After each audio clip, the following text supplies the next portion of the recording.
I don't want to lose my concentration at any cost. ಯಾಕೆಂದರೆ ಮಾತಾಡ್ತಿರೋದು ಯಾವುದೋ ಸಾಮಾನ್ಯ ವ್ಯಕ್ತಿಯ ಬಗ್ಗೆ ಅಲ್ಲ, ಅಸಾಮಾನ್ಯ ವ್ಯಕ್ತಿಯ ಬಗ್ಗೆ ಮಾತನಾಡಲಿಕ್ಕೆ ನಿಂತಾಗ ನೀವು ಸ್ವೀಕಾರ ಮಾಡೋರು ಹಾಗೇ ಇರಬೇಕು ಅಂತ. ನಾನು ಯಾವುದೋ ಮಾಂಸದ ಮುದ್ದೆಗಳೆದುರಿಗೆ ಮಾತನಾಡೋದಾದರೆ ವಿವೇಕಾನಂದರ ಬಗ್ಗೆ ಮಾತಾಡೋದೇ ಬೇಡ ಅಂತ.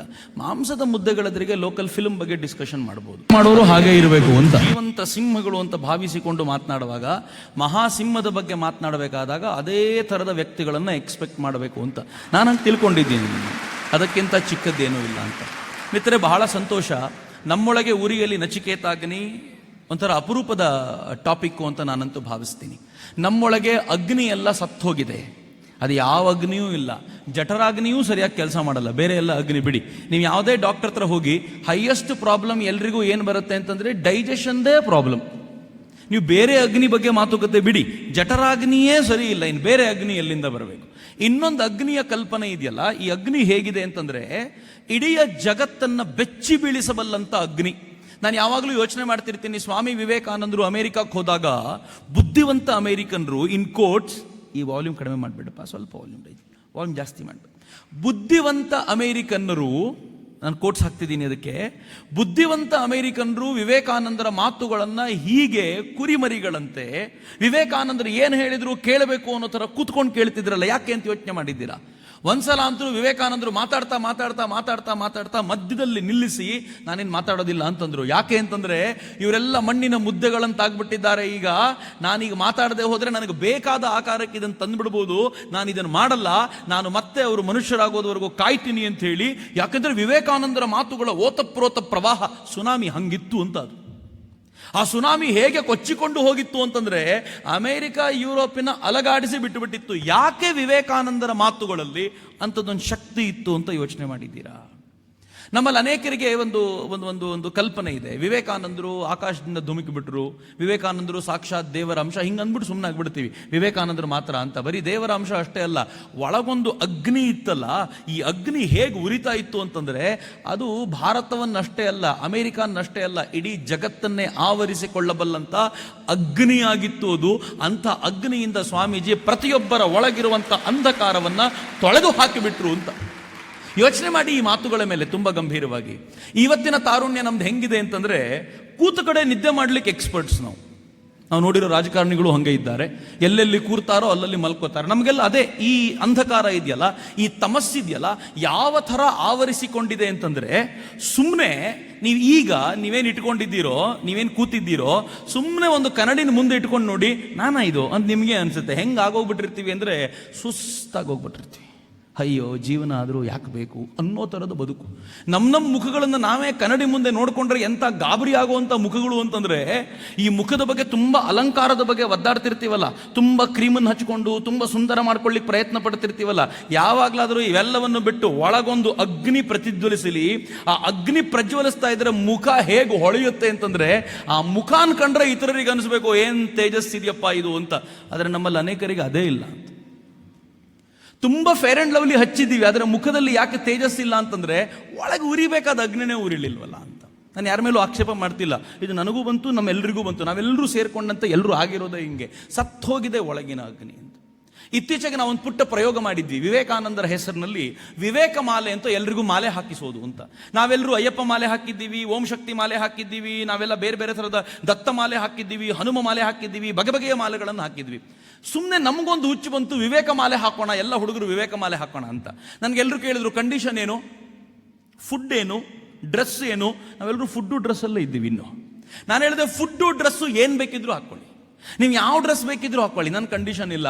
ಏನು ಬೇಕಿದ್ರು ಊಟ ಮಾಡಿ, ನನ್ನ ಕಂಡೀಷನ್ ಇಲ್ಲ. ಆದರೆ ಒಂದೇ ಒಂದು ಕಂಡೀಷನ್ ಇದಕ್ಕೆ ನಾವೆಲ್ಲ ಸೇರಿ ಹಾಕೋಬೇಕೇನು ಅಂದರೆ, ಬೆಳಗ್ಗೆ 5:30 ಎದ್ದು 2 ಕಿಲೋಮೀಟರ್ ಓಡಬೇಕು, 12 ಸೂರ್ಯ ನಮಸ್ಕಾರ ಮಾಡಬೇಕು, 12 ದಂಡ ಹೊಡಿಬೇಕು, 20 ಬಸ್ಕಿ ಹೊಡಿಬೇಕು. ಮಾಡ್ತೀರಾ ಅಂತ. ಅನೇಕರು ಹೇಳಿದ್ರು, ಎಲ್ಲ ಚೆನ್ನಾಗಿದೆ, 5:30 ಹೇಳೋದೇ ಕಷ್ಟ ಅಂತ. ಭಾಳ ಚೆನ್ನಾಗಿದೆ, ಬೇಸಿಕ್ ಲೈನೇ ಪ್ರಾಬ್ಲಮ್ ಇದೆ ಅಂತ. ನನಗೆ ಆಮೇಲೆ ಕೇಳಿದ್ರು ಯಾರೋ, ಯಾಕೆ ಓಡೋದು ಎಲ್ಲ ಕಂಡೀಷನ್ ಇಡಬೇಕು?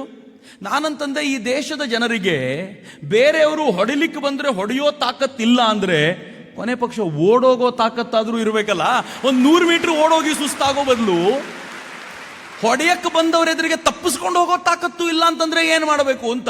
ಈ ದೇಶದ ದೊಡ್ಡ ಪ್ರಾಬ್ಲಮ್ ಏನು ಅಂದ್ರೆ, ಮಾತಾಡುವ ಮಾತುಗಳು ಮಾತ್ರ ದೊಡ್ಡ ದೊಡ್ಡದಾಗಿ ಮಾತಾಡ್ತಿರ್ತೀವಿ, ನಾವೆಲ್ಲ ನಮ್ಮ ಮನೇಲಿ ಆಂಜನೇಯನ ಚಿತ್ರ ಹಾಕೊಂಡು ಪೂಜಿಸೋದೇನು, ಆಂಜನೇಯನ ದೇವಸ್ಥಾನಕ್ಕೆ ಹೋಗೋದೇನು. ಆದರೆ ಇದೇ ಆಂಜನೇಯ ತನ್ನ ವಾನರ ಪಡೆಯನ್ನ ಕಟ್ಟಿಕೊಂಡು ತಾನು ರಾಮನಿಗೆ ಸೇವೆ ಮಾಡಬೇಕು, ರಾಮನಿಗೆ ಹೆಲ್ಪ್ ಮಾಡಬೇಕು ಅನ್ನೋ ಕಾರಣಕ್ಕೋಸ್ಕರ ಸೀತೆಯನ್ನ ಕರ್ಕೊಂಡು ಬರಲಿಕ್ಕೆ ಕಲ್ಲಿನ ಬಂಡೆಗಳನ್ನ ಎತ್ತಿ ಸಮುದ್ರಕ್ಕೆ ಸೇತುವೆ ಕಟ್ಟಿದ್ರು.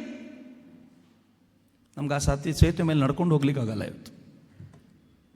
ನಮಗೆ 2 ಕಿಲೋಮೀಟರ್ ಒಂದು ಕಲ್ಲನ್ನು ಎತ್ತೋದಿರಲಿ, ಕಲ್ಲನ್ನು ಎತ್ತಿರುವಂಥ ಕಲ್ಪನೆ ನಮ್ಮ ಹತ್ರ ತೆಗೆದುಕೊಳ್ಳಿಕ್ಕೆ ಆಗಲ್ಲ. ಆದರೆ ಆಂಜನೇಯನ ಪೂಜೆ ಮಾತ್ರ ಸಿಕ್ಕಾಪಟ್ಟೆ ಮಾಡ್ತೀವಿ. ಭೀಮ ಅನ್ನೋ ಹೆಸರನ್ನು ಕೇಳಿದಾಗ ಬಹಳ ಖುಷಿ ಆಗುತ್ತೆ ನಮ್ಗೆಲ್ರಿಗೂ. ಏನು ಭೀಮ ಪರಾಕ್ರಮ ಅಂತ ಮಾತಾಡ್ತಿರ್ತೀವಿ. ಆ ಭೀಮ ಪರಾಕ್ರಮ ಅಂತ ಮಾತಾಡುವಾಗ ಆ ಭೀಮನ ಹತ್ತಿರಕ್ಕೂ ನಿಲ್ಲಬಲ್ಲಂತ ಸಾಮರ್ಥ್ಯ ಇದೆಯಾ? ಒಬ್ಬ ಭೀಮ ಬಕಾಸುರನೊಂದಿಗೆ ಕಾದಾಟ ಮಾಡಲಿಕ್ಕೋಸ್ಕರ ಬಕಾಸುರನಿಗೆ ತೆಗೆದುಕೊಂಡು ಹೋಗಬೇಕಾಗಿರುವ ಫುಡ್ನ, ಆಹಾರವನ್ನ ಪೂರ್ತಿ ತಾನು ತಿಂದು ತೇಗಿ ಆ ಬಕಾಸುರ ಅನ್ನೋ ರಾಕ್ಷಸನನ್ನ ಸಂಹಾರ ಮಾಡಿದ. ಯಾಕೆ ಸಂಹಾರ ಮಾಡಿದ? ಬಕಾಸುರ ಲೋಕಕಂಟಕನಾಗಿದ್ದವನನ್ನ ಸಂಹಾರ ಮಾಡಲಿಕ್ಕೆ ಬೇಕಾದಷ್ಟು ಶಕ್ತಿಯನ್ನ ತಾನು ಅರ್ಜಿಸಿ ಆ ಶಕ್ತಿಯನ್ನ ಲೋಕ ಕಲ್ಯಾಣಕ್ಕೋಸ್ಕರ ಬಳಸಬೇಕು ಅಂತ ಭೀಮ ತನ್ನನ್ನು ತಾನು ಸಮರ್ಪಿಸಿಕೊಂಡಲ್ಲ. ಹಿಂಗಾಗಿ ಭೀಮ ಇವತ್ತು ನೆನಪಾಗ್ತಾನೆ. ಆದರೆ ಯಾವತ್ತಾದ್ರೂ ಭೀಮನ ಹೆಸರು ಹೇಳಬೇಕಾದ್ರೆ ಅವನ ಹತ್ತಿರಕ್ಕೆ ನಿಲ್ಲಬಲ್ಲಂತ ಯೋಗ್ಯತೆ ಆದರೂ ಇದೆಯಾ ಅಂತ ಯೋಚನೆ ಮಾಡಿದ್ದೀವ ನಾವು? ಎಲ್ಲಿದೆ ನಮ್ಮ ಸಾಮರ್ಥ್ಯ? ಎಲ್ಲಿ ಸತ್ತೋಯ್ತು ಎಲ್ಲ? ತಾರುಣ್ಯದ ಬಗ್ಗೆ ಮಾತಾಡ್ತಿರ್ತೀವಿ. ಬೆಳಗ್ಗೆ ಸ್ವಾಮೀಜಿ ಅದನ್ನೇ ಹೇಳ್ತಿದ್ರು. ಈ ದೇಶದ ಶ್ರೇಷ್ಠತೆ ಏನು ಅಂತಂದ್ರೆ, ಗಟ್ಟಿತನ ಏನು ಅಂತಂದ್ರೆ, ಈ ದೇಶದ 70% ಜನ, 65%, 60% ಅಂತೆಲ್ಲ ಹೇಳ್ತಾರೆ. ಆದರೆ 70% ಅನ್ನು ನೀವು ಇಟ್ಕೊಳ್ಳೋದೇ ಆದರೆ ಈ ದೇಶದ 70% ಜನ ತರುಣರು, 40ಕ್ಕಿಂತ ಕೆಳಗಿರೋರು ಅಂತ. ಎಂಥ ಅದ್ಭುತವಾದ ಶಕ್ತಿ! ಆದರೆ ಇನ್ನು 15 ವರ್ಷ ಕಳೆದ ನಂತರ ಈ 40 ಕಳೆದಿರೋರಿಗೆ 55 ಆಗುತ್ತಲ್ಲ. ಇನ್ನು 20 ವರ್ಷ ಕಳೆದ ನಂತರ 30 50ಕ್ಕೆ ಬರ್ತಾರಲ್ಲ, ಆವಾಗಿನ ಪರಿಸ್ಥಿತಿ ಏನು ಗೊತ್ತೇನು? ಡೌನ್ ದ ಲೈನ್ 20 ವರ್ಷಗಳ ನಂತರ ಈ ದೇಶದಲ್ಲಿ ವಯಸ್ಸಾಗಿರೋರ ಸಂಖ್ಯೆ ಜಾಸ್ತಿ ಆಗಿರುತ್ತಲ್ಲ, ಆವಾಗ ಬದುಕೋದು ಹೇಗೆ? ಯೋಚನೆ ಮಾಡಿದ್ದೀರಾ ಯಾವತ್ತಾದರೂ? ಮಿತ್ರರೇ, ಗಂಭೀರವಾಗಿ ಇವತ್ತು ಕೂತ್ಕೊಂಡು ಯೋಚನೆ ಮಾಡಿ. ಅಕಸ್ಮಾತ್ ನಮ್ಮ ಇವತ್ತಿನ ಯೌವನವನ್ನ ಸಮರ್ಥವಾಗಿ ಬಳಸ್ಕೊಳ್ಳಿಕ್ಕೆ ಸಾಧ್ಯವಾಗಲಿಲ್ಲ ಅಂತಂದ್ರೆ, ಇವತ್ತು ಯಾವ ಸ್ಟೇಜಲ್ಲಿ ನಾವಿದ್ದೀವೋ ಇದನ್ನು ಸರಿಯಾಗಿ ಬಳಸ್ಕೊಳ್ಳಿಕ್ಕೆ ಸಾಧ್ಯ ಇಲ್ಲ ಅಂತಾದ್ರೆ, ಇನ್ನು 20 ವರ್ಷಗಳ ನಂತರ ಕಣ್ಣೀರು ಹಾಕೊಂಡು ಕೂತಿರ್ತೀವಿ. ಇವತ್ತು ಸಾಮರ್ಥ್ಯ ಇದೆ, ಯೌವನ ಇದೆ, ಹಿಂಗಾಗಿ ಕರೆದು ಕೂರಿಸಿದ್ದಾರೆ. ಇನ್ನು 20 ವರ್ಷಗಳ ನಂತರ ನೀವು ರಾಮಕೃಷ್ಣ ಆಶ್ರಮಕ್ಕೆ ಬರ್ತೀರಾ ಅಂತಂದ್ರೆ, ಯುವ ಸಮಾವೇಶಕ್ಕೆ ಬೇಡ, ನೀವು ಒಳಗೋಗಿ ಪೂಜೆಗೆ ಬೇಕಿದ್ರೆ ಕೂತ್ಕೊಳ್ಳಿ, ಯುವ ಸಮಾವೇಶಕ್ಕೆ ಬೇಡ ಅಂತ ಆಚೆ ದಬ್ತಾರೆ ಅಂತ. ಇವತ್ತು ಯಾಕೆ ಯುವ ಸಮಾವೇಶಕ್ಕೆ ಕರೆದಿದ್ದಾರೆ ಗೊತ್ತೇ? ನಿಮ್ಮಲ್ಲಿ ವಯಸ್ಸಿನ ದೃಷ್ಟಿಯಿಂದಾದರೂ ಯೌವನ ಇದೆ ಅಂತ. ಆದರೆ ಈ ಯೌವನವನ್ನು ಸರಿಯಾಗಿ ದುಡಿಸ್ಕೊಳ್ಳಿಕ್ಕೆ ಆಗಲಿಲ್ಲ ಅಂತಂದರೆ, ಇನ್ನು 20 ವರ್ಷಗಳ ನಂತರ ಈ ಕ್ಯಾಟಗರಿಯಲ್ಲಿ ನೀವಿರಲ್ಲ, ವಯಸ್ಸಾದವ್ರ ಕ್ಯಾಟಗರಿಯಲ್ಲಿ ಇರ್ತೀರಿ. ಆವತ್ತಿನ ಸ್ಥಿತಿ ಏನು ಅಂತ ಯೋಚನೆ ಮಾಡಿ. ಆವತ್ತು ವಯಸ್ಸಾದವರ ಕ್ಯಾಟಗರಿಯಲ್ಲಿ ಇರದೆ ಆವತ್ತೂ ಕೂಡ ನಾನು ಯುವಕನಾಗಿರಬೇಕು ಅಂದರೆ ಇವತ್ತು ಏನು ಮಾಡಬೇಕು ಅಂತ ಯೋಚನೆ ಮಾಡಲೇಬೇಕು. ಅದಕ್ಕೆ ನಾನು ಅಂದ್ಕೊಂಡಿದ್ದು, ನಮ್ಮೊಳಗೂ ಒಂದು ನಚಿಕೇತಾಗಿ ನೀವು ಉರಿಲಿಲ್ಲ ಅಂತಂದರೆ ನಾವು ಅತ್ಯಂತ ಸಾಮಾನ್ಯರಾಗ್ಬಿಡ್ತೀವಿ. ಮಿತ್ರರೇ, ಯಾರು ಗೊತ್ತೇ ನಚಿಕೇತ? ಅನೇಕರಿಗೆ ಕತೆ ಗೊತ್ತಿರ್ಬೋದು, ಗೊತ್ತಿಲ್ಲ ಅಂದರೆ ಇದನ್ನು ದಯವಿಟ್ಟು ಕೇಳಿ. ಅವರ ತಂದೆ ಒಂದು ಅದ್ಭುತವಾದ ಯಜ್ಞ ಮಾಡ್ತಿದ್ರು.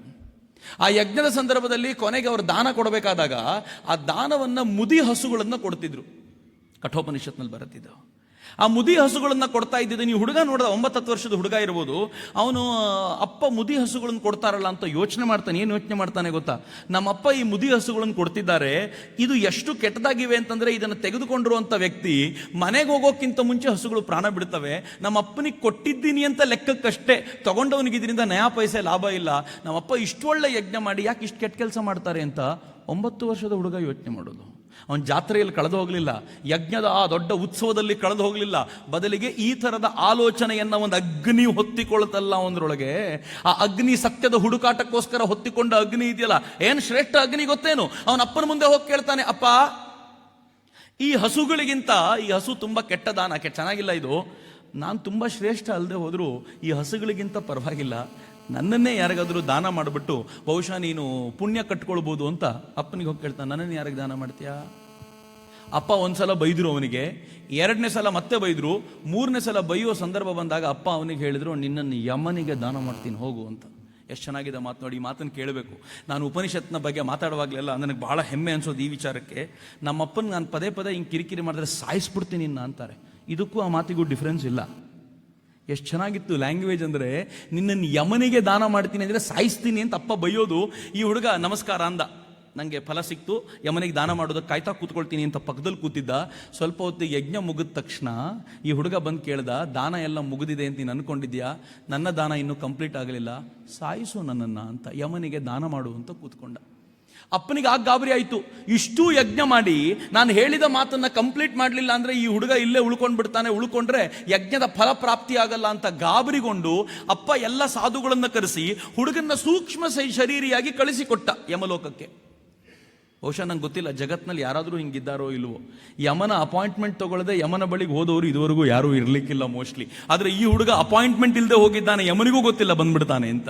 ಈ ಹುಡುಗ ನೇರವಾಗಿ ಅಲ್ಲಿ ಹೋಗಿ ಯಮನ ಮುಂದೆ ನಿಂತ್ಕೊಂಡಾಗ ಯಮ ಇರಲಿಲ್ಲ ಅನ್ನೋ ಕಾರಣಕ್ಕೆ 3 ದಿನಗಳ ಕಾಲ ಯಮನಿಗೋಸ್ಕರ ಆತ ವೆಯ್ಟ್ ಮಾಡ್ದ, ಹೊರಗಡೆ ವೆಯ್ಟ್ ಮಾಡ್ದ. ಹೇಳ್ತಾರೆ ಕೆಲವರು, ಯಮನ ಹೆಂಡತಿ ಬಂದು ಕೇಳಿದ್ಲಂತೆ, ತೇಜಸ್ವಿ ಬಾಲಕನೇನು, ಮನೆ ಹೊರಗಡೆ ಕಾಯೋದು ಒಳ್ಳೇದಲ್ಲ, ನಮಗೆಲ್ಲ ಅಹಿತಕರ, ಇದು ಶ್ರೇಯಸ್ಕರವಾಗೋದಿಲ್ಲ ಇದು ಅಂತ ಹೇಳಿದಾಗ ಅವನು ಹೇಳ್ದ, ನಮ್ಮಪ್ಪ ದಾನ ಮಾಡಿರೋದು ನಿಮ್ಮ ಯಜಮಾನರಿಗೆ, ನಿಮ್ಗಲ್ಲ, ಒಳಗೋಗಿ ನಿಮ್ಮ ಯಜಮಾನರು ಬಂದ ಮೇಲೆ ಕಳಿಸ್ಕೊಡಿ ಅಂತ. 3 ದಿನಗಳ ಕಾಲ ನೆನ್ಪಿಟ್ಕೊಳ್ಳಿ, ಇದು ಯಾರೋ 35 ಆಗಿರುವಂತ ಕೂದಲು ನೆರೆತಿರುವಂತ ವ್ಯಕ್ತಿ ಹೇಳ್ತಿರೋ ಮಾತಲ್ಲ, ಈ ದೇಶದ 8-9 ಹುಡುಗ ಆಡ್ತಿರುವಂತ ಮಾತು. ನಾವು ಕಾಲೇಜ್ನ ಹುಡುಗರು ಇಲ್ಲಿ ಕೂತಿದ್ವಿ, 8-9 ಹುಡುಗನ ಆ ಕಲ್ಪನೆಗಳು ಎಷ್ಟು ವಿಸ್ತಾರವಾಗಿದ್ವು ಅಂದ್ರೆ ಅವನು ಹೇಳ್ತಾನೆ, ನಿಮ್ಮ ಯಜಮಾನರು ಬಂದ ಮೇಲೆ ಬರ್ತೀನಿ ನಾನು ಅಂತ, ಯಮರಾಜ ಬರಲಿ ಆನಂತರ ಒಳಗೆ ಬರ್ತೀನಿ ಅಂತ. ಯಮರಾಜ ಓಡಿ ಬಂದು ನೋಡ್ತಾನೆ, ಯಾವುದೋ ಪುಟ್ಟ ಬಾಲಕ, ತೇಜಸ್ವಿ ಬಾಲಕ ನನ್ನನ್ನು ಕಾಯ್ಕೊಂಡು ಕೂತ್ಕೊಂಡಿದ್ದಾನೆ. ಅವನು ಕೇಳಿದ, ಕ್ಷಮಿಸ್ಬಿಡಪ್ಪ, ನನ್ನ ತಪ್ಪಾಗೋಯ್ತು, ಅತ್ಯಂತ ಶ್ರೇಷ್ಠ ಬಾಲಕ ನೀನು, ಅರ್ಘ್ಯಪಾದ್ಯ ಮಾಡಿ ಒಳಗೆ ಕರ್ಕೊಂಡು ಕೇಳ್ತಾನೆ. 3 ದಿನ ಕಾದಿದ್ದಕ್ಕೆ 3 ವರ. ಮೊದಲನೇ ವರ ಅವನು ತನ್ನ ತಂದೆ ಬಗ್ಗೆ ಕೇಳ್ಕೊಂಡ, ಒಂದಷ್ಟು ಯಜ್ಞದ ಪರಿಚಯ ಮಾಡಿಸ್ಕೊಂಡ, ಎಲ್ಲ ಮಾಡಿ 3ನೇ ವರ ಕೇಳು ಅಂದರೆ ಕೊನೆ ವರವನು ಏನು ಕೇಳ್ತಾನೆ ಗೊತ್ತಾ? ನಚಿಕೇತನ ಅಗ್ನಿ ಹೆಂಗಿತ್ತು ಅಂತ ಯೋಚನೆ ಮಾಡಿ ಅವನು ಪ್ರಶ್ನೆ ಕೇಳ್ತಾನೆ, ಯಮರಾಜ, ನಾನು ಹುಟ್ಟೋಕ್ಕಿಂತ ಮುಂಚೆ ಎಲ್ಲಿದ್ದೆ, ಸತ್ತ ಮೇಲೆ ಎಲ್ಲಿಗೆ ಹೋಗ್ತೀನಿ ಅಂತ ಸ್ವಲ್ಪ ಹೇಳ್ತೀಯ ನನಗೆ? ಶ್ರೇಷ್ಠ ಪ್ರಶ್ನೆ. ಯಾವ ಮೆಡಿಕಲ್ ಸ್ಟೂಡೆಂಟಿಗೂ ಈ ಪ್ರಶ್ನೆ ಹುಟ್ಟಲ್ಲ. ಮೆಡಿಕಲ್ ಸ್ಟೂಡೆಂಟ್ಗಳು ದೊಡ್ಡ ದೊಡ್ಡ ಅಧ್ಯಯನ ಮಾಡ್ತಾರೆ, ದೇಹವನ್ನು ಬೈಸೆಕ್ಟ್ ಮಾಡಿ ಎಲ್ಲ ತೆಗೆದು ಎಲ್ಲವನ್ನು ತೆಗೆದು ನೋಡ್ತಾರೆ. ಆದರೆ ಇವನು ಒಳಗಿತ್ತಲ್ಲ ಇಷ್ಟು ದಿನ, ಅದು ಎಲ್ಲಿ ಹೋಯ್ತು ಅಂತ ಯಾವತ್ತೂ ಯೋಚನೆ ಮಾಡಲ್ಲ ಅಂತ. ಇವನು ಯಾಕೆ ನಮ್ಮ ಎದುರುಗಡೆ ಶವ ಆದ ಅಂತ ಯಾವತ್ತೂ ಯೋಚನೆ ಮಾಡಲ್ಲ ಅಂತ. ನೀವು ಜಗತ್ತಿನ ಅತ್ಯಂತ ಶ್ರೇಷ್ಠ ಮೆಡಿಕಲ್ ಟ್ರೀಟ್ಮೆಂಟ್ ತಗೊಂಡು ನಿಮ್ಮ ಜೀವನವನ್ನ, ನಿಮ್ಮ ಆಯಸ್ಸನ್ನ 50 ವರ್ಷದಿಂದ 60 ವರ್ಷಕ್ಕೆ ಏರಿಸಿಕೊಳ್ಳಬಹುದು. ಆದರೆ 60ರ ನಂತರ ಸಾಯಲೇಬೇಕು ನೀವು. ಯಾರೂ ಅವಾಯ್ಡ್ ಮಾಡಲಿಲ್ಲ ಅದನ್ನು. ನನಗೊಬ್ಬರು ಹಿರಿಯರು ಯಾವಾಗಲೂ ಹೇಳೋರು, ಬನ್ನಂಜ ಗೋವಿಂದಾಚಾರ್ಯರು, ಭಗವಂತ 2 ಕಿವಿ ಕೊಟ್ಟಿದ್ದಾನಂತೆ. ಒಂದು ಕಿವಿ, 2 ಕಿವಿಯಲ್ಲಿ 2 ಸತ್ಯ ಹೇಳಲಿಕ್ಕೆ ಅಂತ. ಮೊದಲನೇ ಕಿವಿಯಲ್ಲಿ ಸತ್ಯ ಹೇಳಿರೋದು, ನಿನ್ನ ಅಮ್ಮ ಸತ್ಯ, ಅಪ್ಪನ ಗ್ಯಾರಂಟಿ ಇಲ್ಲ ಅಂತ ಹೇಳೋದಂತೆ ಭಗವಂತ. ಅವ್ರು ಹೇಳ್ತಾರೆ, ತಮಾಷೆಯಾಗಿ ಹೇಳ್ತಾರೆ ಅದನ್ನು. 2ನೇ ಕಿವಿಯಲ್ಲಿ ಹೇಳ್ತಾನಂತೆ, ಹುಟ್ಟಿರೋದು ಎಷ್ಟು ಸತ್ಯವೋ ನಿನ್ನ ಸಾವು ಕೂಡ ಅಷ್ಟೇ ಸತ್ಯ, ಅದನ್ನು ನೋಡಿಕೊಂಡು ಬದುಕು ಅಂತ. ಆದರೆ ನಾವು ಹೆಂಗೆ ಬದುಕಿರ್ತೀವಿ ಗೊತ್ತೇನು? ಏನು ಜೀವನ ಪರ್ಯಂತ ನಾನು ಒಬ್ಬನೇ ಬದುಕಿರ್ತೀನಿ ಅನ್ನೋ ಥರ ಹಿಡಿದಿರೋ ಕುರ್ಚಿ ಬಿಡಲ್ಲ. ಜೀವನ ಪರ್ಯಂತ ನಾನು ಒಬ್ಬನೇ ಅಂತ. ನಾನು ಸಾಯ್ತೀನಪ್ಪ, ಈ ಕುರ್ಚಿಯಿಂದ ಬೇರೆಯವ್ರು ಇಳಿಸ್ತಿಲ್ಲ ಅಂದ್ರೆ ಭಗವಂತನೇ ಒಂದಿನ ನನ್ನನ್ನು ಸಾಯಿಸ್ತಾನೆ, ಗೊತ್ತಿಲ್ಲ ನನಗೆ, ನಾನು ಹಿಡಿದಿರೋದನ್ನು ಬಿಡಲ್ಲ ಅಂತ. ನನಗೆ ಎಷ್ಟು ಅಹಂಕಾರ ಇದೆ ಅಂತಂದ್ರೆ, ಎಲ್ಲವನ್ನೂ ಮಾಡಿರೋದು ನಾನೊಬ್ಬನೇ ಎನ್ನುವ ಭಾವದಿಂದ ತೇಲಾಡ್ತಿರ್ತೀನಲ್ಲ. ಡಿ ವಿ ಜಿಯವರು ಹೇಳ್ತಾರಲ್ಲ, ಅಕ್ಕಿಯೊಳಗನ್ನವನು ಮೊದಲಾರು ಕಂಡವರು, ಅಕ್ಕರದ ಬರಹಕ್ಕೆ ಮೊದಲಿಗನದಾರು. ಡಿ ವಿ ಜಿ ಕೇಳ್ತಾರೆ, ಅಕ್ಕಿಯೊಳಗೆ ಎಷ್ಟು ಚೆನ್ನಾಗಿದೆ ನೋಡಿ, ಎಲ್ಲ ತರುಣರಿದ್ದೀರಿ, ಯೋಚನೆ ಮಾಡಿ ನೀವೆಲ್ಲರೂ. ಅಕ್ಕಿಯೊಳಗೆ ಅನ್ನ ಇದೆ ಅಂತ ಮೊದಲಿಗೆ ಕಂಡಿಡಿದು ಕೊಟ್ಟವನು ಯಾರಪ್ಪ? ಅವನೇನಾದ್ರೂ ಇವತ್ತು ಸಿಕ್ಬಿಟ್ರೆ ಪೂಜೆ ಮಾಡಬೇಕು ಅಂತ ಅನ್ಸಲ್ವಾ ನಿಮಗೆ? ನೀನು ಮಾಡಿದ್ರಿಂದಾಗಿ ಜಗತ್ತಿನ ಕೋಟ್ಯಂತರ ಜನ ಊಟ ಮಾಡ್ತಿದೀವಪ್ಪ, ನೀನು ಪೇಟೆಂಟು ತಗೊಂಡಿಲ್ವಲ್ಲ. ನೀನು ಮಾಡಿದ್ರಿಂದಾಗಿ ನಮ್ಮ ಮನೆಯಲ್ಲಿ ಪ್ರತಿದಿನ ಕುಕ್ಕರ್ ಮಾಡಿದವನು ಪೇಟೆಂಟ್ ತಗೊಂಡ, ಕುಕ್ಕರ್ ಮಾಡಿದವನು ದುಡ್ಡು ತಗೊಂಡ. ಆದರೆ ಈ ಅಕ್ಕಿಯಿಂದ ಅನ್ನ ಆಗುತ್ತೆ ಅಂತ ಹೇಳಿಕೊಟ್ಟ ಆ ಪುಣ್ಯಾತ್ಮನೇ ಇದುವರೆಗೂ ಪೇಟೆಂಟ್ ತಗೊಂಡಿಲ್ಲ. ಅವನ ಹೆಸರನ್ನ ಇತಿಹಾಸ ನೆನ್ಪಿಟ್ಟುಕೊಂಡೂ ಇಲ್ಲ. ಒಂದು ಸುತ್ತಿದ್ರೆ ಅಕಾರ ಬರಿಬಹುದು ಅಂತ ಕಂಡಿಡ್ನಲ್ಲ ಯಾರೋ ಪುಣ್ಯಾತ್ಮ.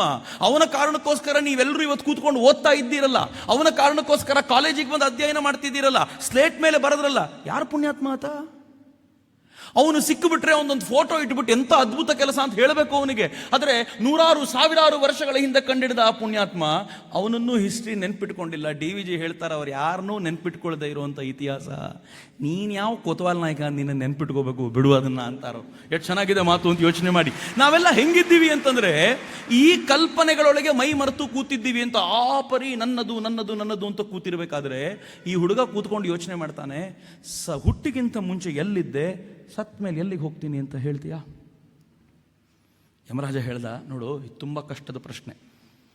ಈ ಪ್ರಶ್ನೆಗೆ ಉತ್ತರ ಪಡ್ಕೋಬೇಕು ಅಂತ ಅನೇಕರು 100 ವರ್ಷಗಳ ಕಾಲ ತಪಸ್ಸು ಮಾಡ್ತಾರೆ. ನೀನಿನ್ನು ಪುಟ್ಟ ಹುಡುಗ, ಬಿಡು ಇದನ್ನು ಬಿಡು ಅಂತಂದಾಗ ಅವನಂತಾನೆ, ಕರೆಕ್ಟ್, 100 ವರ್ಷಗಳ ತಪಸ್ಸು ಮಾಡಿದ್ರು ಅವರಿಗೆ ಈ ಉತ್ತರ ಯಾಕೆ ಗೊತ್ತಾಗಲ್ಲ ಅಂದರೆ, ನಿನ್ನಂಥ ಗುರುಗಳು ಸಿಗಲ್ಲ, ನನ್ನ ಭಾಗ್ಯ ನೀನು ಸಿಕ್ಕಿದ್ಯಾ, ನನಗಿದೇ ಉತ್ತರ ಬೇಕು ಅಂದ ಅವನು.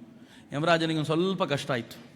ಟೆಸ್ಟ್ ಮಾಡಬೇಕು, ಶಿಷ್ಯ ಸಿಗಬೇಕು ಅಂದರೂ ಸಾಮಾನ್ಯವಾದ ಕೆಲಸ ಅಲ್ಲ, ಸಮರ್ಥ ಶಿಷ್ಯ ಸಿಗಬೇಕು. ಗೊತ್ತೇನು, ರಾಮಕೃಷ್ಣ ಪರಮಹಂಸರು ಕಾಳಿಯ ಸಾಕ್ಷಾತ್ಕಾರ ಮಾಡಿಕೊಂಡ ನಂತರ, ಕಾಳಿಯ ದರ್ಶನ ಆದ ನಂತರ ತನ್ನಲ್ಲಿರುವಂಥ ಈ ಶ್ರೇಷ್ಠ ಚಿಂತನೆಯನ್ನು ಸಮಾಜಕ್ಕೆ ಧಾರೆ ಎರೆದು ಹೋಗಬೇಕು ಅಂತ.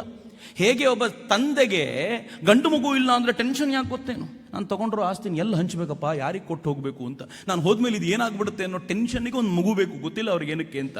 ಅವನು ಉಳಿಸ್ಕೊಳ್ತಾನೋ ಜೂಜಾಡಿ ಹಾಳು ಮಾಡ್ತಾನೋ ಗೊತ್ತಿಲ್ಲ, ಒಟ್ಟಲ್ಲೊಬ್ಬ ಇದ್ರೆ ಇದು ಮುಂದಕ್ಕೆ ಹೋಗುತ್ತೆ ಅನ್ನೋ ಕಲ್ಪನೆಗೆ. ಹಾಗೆ ಒಬ್ಬ ಶ್ರೇಷ್ಠ ಗುರುವಿಗೆ ತನ್ನ ಆಧ್ಯಾತ್ಮಿಕ ಸಂಪತ್ತನ್ನು ಪಡೆಯಬಲ್ಲಂಥ ಶಿಷ್ಯರ ಹುಡುಕಾಟ ಹೆಂಗಿರುತ್ತೆ ಅಂದರೆ, ಅವರು ಪ್ರತಿದಿನ ಗಂಗಾ ನದಿಯ ತೀರದಲ್ಲಿ ನಿಂತ್ಕೊಂಡು ಅಯ್ಯೋ ಒಂದು ದಿನ ಕಳೆದೋಯ್ತು, ಇವತ್ತು ಯಾರೋ ಬರಲಿಲ್ಲ, ಇನ್ನೂ ಯಾರನ್ನೂ ಕಳಿಸ್ಲಿಲ್ಲ ಅಂತ ಗೋಗರಿಯೋ ಮಟ್ಟಿಗಿತ್ತು.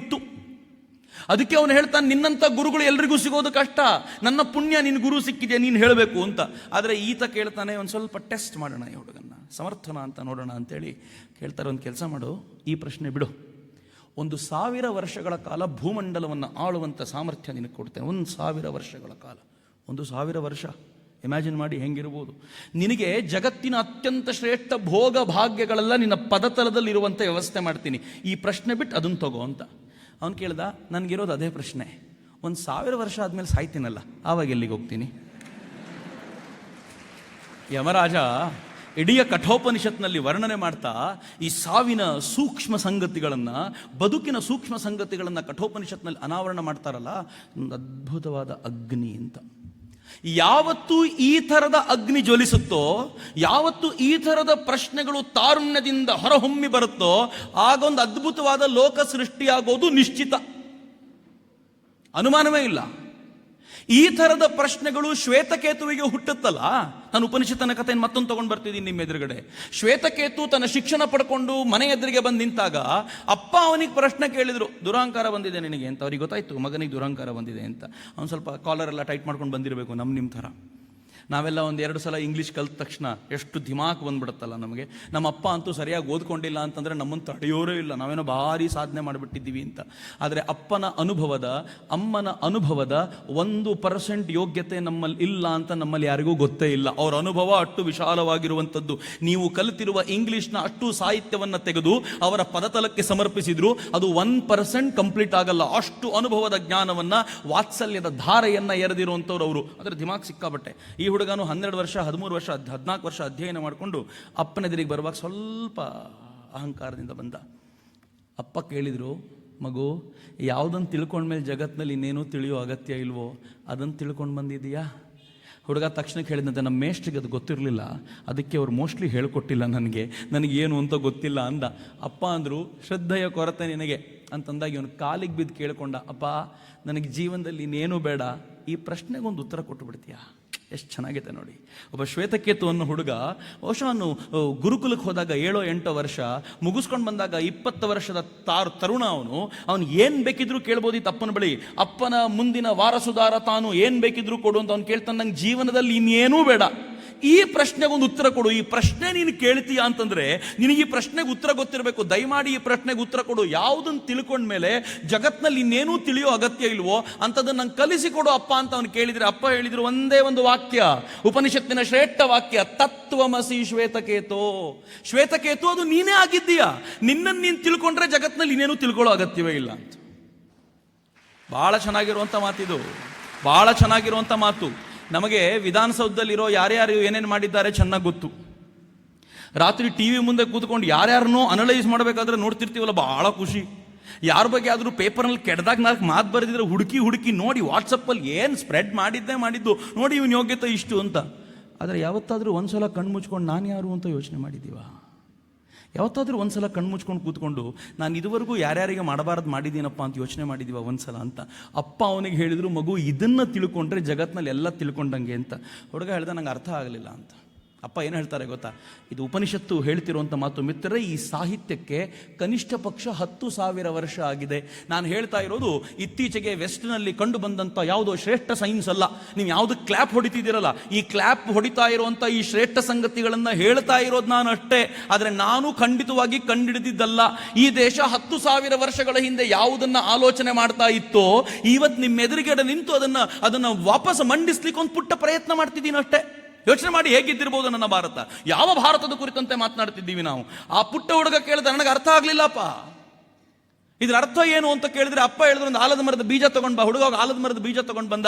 ಚೆನ್ನಾಗಿದೆ ಕಥೆ ಕೇಳಿ. ಆಲದ ಮರದ ಬೀಜವನ್ನ ಒಡಿ ಅಂತಂದ್ರೆ ಒಡೆದ ಹುಡುಗ. ಅಪ್ಪ ಕೇಳಿದ್ರು ಒಳಗೇನಿದೆ? ಹುಡುಗ ಅಂದ ಏನಿಲ್ಲ. ಆಲದ ಮರ ಅಲ್ಲ, ಜಗತ್ತಿನ ಯಾವ ಬೀಜವನ್ನು ತಗೊಂಡ್ಬಂದು ಒಡೆದು ನೋಡಿದ್ರು ಖಾಲಿನೇ ಇರೋದು ಒಳಗೆ. ಅದರ ಕವರ್ ಮಾತ್ರ ಬೇರೆ ಬೇರೆ ಅಷ್ಟೇ, ಒಳಗೆ ಪೂರ್ತಿ ಖಾಲಿ. ಹುಡುಗ ಅಂದ ಒಳಗೆ ಖಾಲಿ. ಅಪ್ಪ ಮುಂದಿನ ಪ್ರಶ್ನೆ ಏನು ಕೇಳ್ತಾರೆ ಗೊತ್ತಾ? ಥ್ರಿಲ್ಲಿಂಗ್. ಮೊದಲನೇ ಬಾರಿಗೆ ಇದನ್ನು ಓದಿದಾಗ ನನ್ನ ಕಾಲಲ್ಲಿ ನಡ್ಕೋ ಶುರುವಾಯಿತು. ಅಪ್ಪ ಹೇಳ್ತಾರೆ, ಮಗು, ಈ ಖಾಲಿಯಾಗಿರುವ ಬೀಜದಿಂದ ಇಷ್ಟು ದೊಡ್ಡ ಆಲದ ಮರ ಹೆಂಗ ಬಂತಪ್ಪ ಅಂತ ಕೇಳಿ ಮುಂದಿನ ಪ್ರಶ್ನೆ ಕೇಳ್ತಾರೆ. ಮುಂದಿನ ಉತ್ತರ ಒಂದು ಥಾಟ್ ಪ್ರವೋಕ್ ಮಾಡ್ತಾರೆ. ಅದೇ ಖಾಲಿಯಾಗಿರುವ ವಸ್ತುವಿನಿಂದ ನೀನು ಬಂದಿದ್ದೀಯಾ. ಈ ಖಾಲಿ ಏನು ಅಂತ ತಿಳ್ಕೋ, ಜಗತ್ತಿನ ಎಲ್ಲ ಸೂಕ್ಷ್ಮ ಸಂಗತಿಗಳು ನಿನ್ನ ಎದುರಿಗೆ ಅನಾವರಣಗೊಳ್ತವೆ ಅಂತ ಅಪ್ಪ ಹೇಳಿದಾಗ ಹುಡುಗನ ಕಣ್ಣಲ್ಲಿ ಹೆಂಗೆ ನೀರು ಬಂದಿರಬಹುದು ಅಂತ ಯೋಚನೆ ಮಾಡಿ. ಅವನು ಏನನ್ನು ಆಲೋಚನೆ ಮಾಡ್ಲಿಕ್ಕೆ ಶುರು ಮಾಡಿರ್ಬೋದು ಅಂತ, ಅವನೊಳಗೆ ಎಂಥ ಫೈರನ್ನು ಅವರ ಅಪ್ಪ ಕಿಂಡಲ್ ಮಾಡಿರ್ಬೋದು ಅಂತ ಯೋಚನೆ ಮಾಡಿ. ಎಂಥ ಫೈರ್ ಬೇಕು ಭಾರತಕ್ಕೆ ಅಂತ. ಅದಾದ್ಮೇಲೆ ಆ ಹುಡುಗ ಅದರಲ್ಲಿಗೆ ಮುಳುಗ್ತಾ ಅತ್ಯಂತ ಶ್ರೇಷ್ಠ ಸಂಗತಿಗಳನ್ನು ತನ್ನ ಎದುರಿಗೆ ತಂದಿಟ್ಕೊಳ್ಳೋದಿದೆಯಲ್ಲ, ಅದು ಭಾರತದ ಶಕ್ತಿ. ನಾನು ಈ ಥರದ 108 ಘಟನೆಗಳನ್ನು ಹೇಳಬಲ್ಲೆ. ಒಮ್ಮೆ ಆ ಥರದೊಂದು ಪ್ರಶ್ನೆ ಜಾಗೃತವಾಗಿ ಬಿಟ್ಟರೆ ಬದುಕು ಹೇಗೆ ಬದಲಾಗುತ್ತೆ ಅನ್ನೋದನ್ನ ನೀವು ಕಂಡುಕೊಳ್ತೀರಿ. ಇದೇ ಥರದ ಪ್ರಶ್ನೆ ನರೇಂದ್ರನಿಗಿತ್ತು. ದೇವರನ್ನು ಕಂಡಿದ್ದೀರಾ? ನಿಮಗೆಲ್ಲ ಗೊತ್ತಿರುವಂಥ ಸಂಗತಿ. ದೇವರನ್ನು ನೋಡಿದ್ದೀರಾ ಅಂತ ಊರು ತುಂಬ ಕೇಳ್ಕೊಂಡು ತಿರುಗಾಡ್ತಿದ್ದ. ಒಂದು ಅದ್ಭುತವಾದ ಪ್ರಶ್ನೆ ಅದು. ಅವನದನ್ನು ಕೇಳಬೇಕಾಗಿರಲಿಲ್ಲ. ದೇವರಿದ್ದಾರೆ ಅಥವಾ ದೇವರಿಲ್ಲ ಎರಡು ತಿಳ್ಕೊಂಡಿದ್ರೆ ಸಾಕಾಗಿತ್ತು. ದೇವರಿದ್ದಾರಾ ಇಲ್ವಾ, ನೋಡಿದ್ದೀರಾ ಅನ್ನೋ ಪ್ರಶ್ನೆ ಎಷ್ಟು ಜನಕ್ಕೆ ನಮ್ಮಲ್ಲಿ ಬಂದಿದೆ ಅಂತ ಯಾವಾಗಲಾದ್ರೂ ಯೋಚನೆ ಮಾಡಿದ್ದೀವ? ಈಗ ಬರ್ಬೋದಷ್ಟೇ.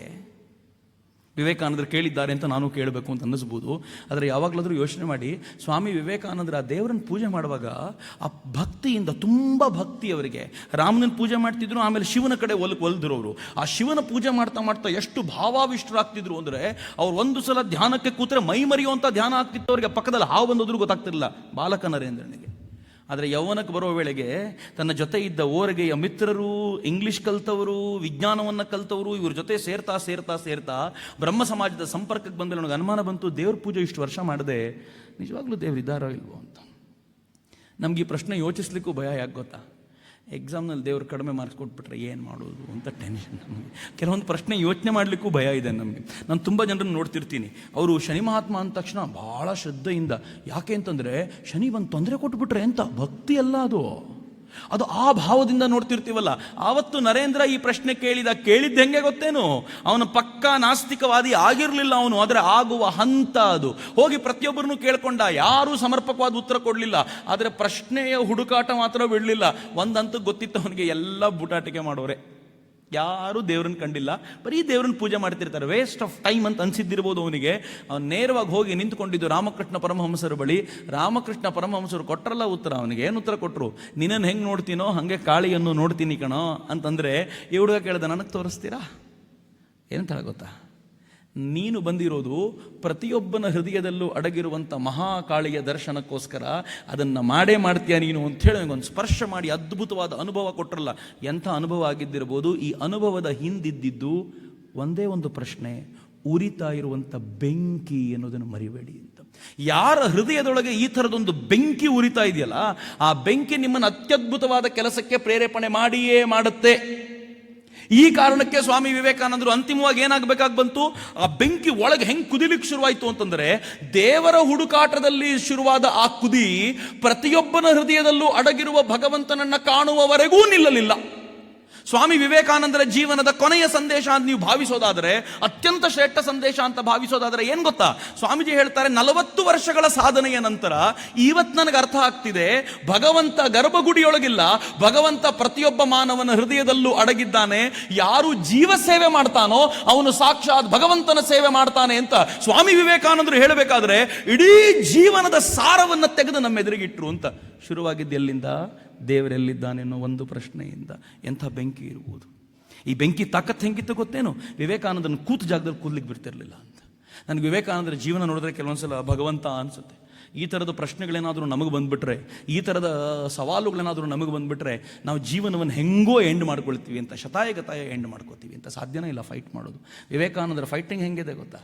ನನಗೆ ಅನೇಕರು ಹೇಳ್ತಾರೆ, ನನಗೊಂದ್ಸಲ ಅಂತೂ ಬಹಳ ಹಿಂದೆ ನಾನು ತುಂಬ ಹುಡುಗರ ಜೊತೆ ಹಂಚ್ಕೊಂಡಿದ್ದೀನಿ.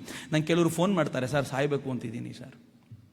ಒಂದ್ಸಲ ಅಂತೂ ಒಂದು ಬೈಕಲ್ಲಿ ಹೋಗ್ತಿದ್ದೆ ನಾನು, ಭಾಳ ಹಿಂದೆ, ಒಂದು 7-8 ವರ್ಷಗಳ ಹಿಂದೆ ಬೈಕಲ್ಲಿ ಹೋಗ್ತಿದ್ದೆ. ಕಾಲ್ ಬಂತು, ನಾನು ರಿಸೀವ್ ಮಾಡಲಿಲ್ಲ, ಕಟ್ ಮಾಡಿದೆ. ಬೈಕಲ್ಲಿ ಹೋಗುವಾಗ ಬೆಂಗಳೂರಲ್ಲಿ ಭಾಳ ಕಷ್ಟ. ಮತ್ತೆ ಕಾಲ್ ಮಾಡಿದ್ದು ನೋಡಿ ಏನೋ ಅರ್ಜೆಂಟ್ ಇರಬೇಕು ಅಂತ ಗಾಡಿ ಪಕ್ಕಕ್ಕೆ ಹಾಕ್ಕೊಂಡು ಅವ್ನು ಕಾಲ್ ರಿಸೀವ್ ಮಾಡಿದ್ರೆ ನಂಗೆ ಆ ಕಡೆ ಹೇಳಿದೆ, ಸರ್ ನಾನು ಸಾಯಬೇಕು ಅಂತಿದ್ದೀನಿ ಸರ್, ಗುಲ್ಬರ್ಗದ ಹುಡುಗ.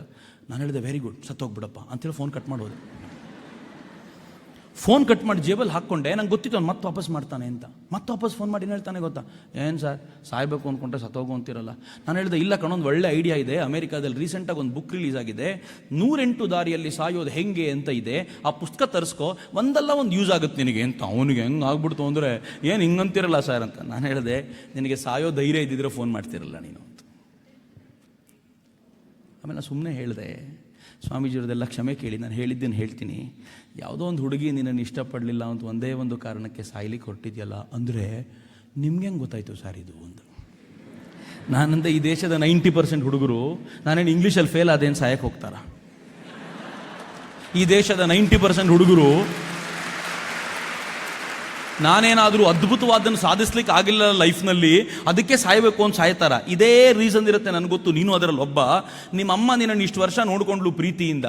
ನನ್ನ ಮಗ ದೊಡ್ಡವನಾಗಿ ಯೂನಿವರ್ಸಿಟಿಯಲ್ಲಿ ಓದ್ತಿದ್ದಾನೆ, ಒಂದಿನ ಬರ್ತಾನೆ, ನನ್ನ ತುಂಬ ಚೆನ್ನಾಗಿ ನೋಡ್ಕೋತಾನೆ. ನಿಮ್ಮ ಅಪ್ಪ ಕುಡ್ಕೊಂಡು ನಿಮ್ಮ ಅಮ್ಮನ ದುಡ್ಡೆಲ್ಲ ಕಿತ್ಕೊಂಡು ಹೋಗಿ ಪ್ರತಿನಿತ್ಯ ಹೊಡಿತಾ ಇದ್ರು. ಒಂದಿನ ನನ್ನ ಮಗ ಬಂದು ಚೆನ್ನಾಗಿ ನೋಡ್ಕೋತಾನೆ ಅಂತ ಚಿಕ್ಕಂದಿಂದ ಕನಸು ಕಾಣ್ತಿರೋ ನಿಮ್ಮ ಅಮ್ಮನನ್ನು ಬಿಟ್ಟು ಯಾರೋ ಹುಡುಗಿ ನಿನ್ನನ್ನು ಇಷ್ಟಪಡಲಿಲ್ಲ ಅನ್ನೋ ಕಾರಣಕ್ಕೋಸ್ಕರ ಸಾಯ್ತಿಲ್ಲ, ಅವಳ ಕನಸಿನ ಕಥೆ ಏನು ಅಂತಂದೆ. ನಾನು ಸಾಯೋದಿಲ್ಲ ಸರ್ ಅಂದ ಅವನು. ನಾನು ಇಡೋ ಫೋನು ಒಂದೇ.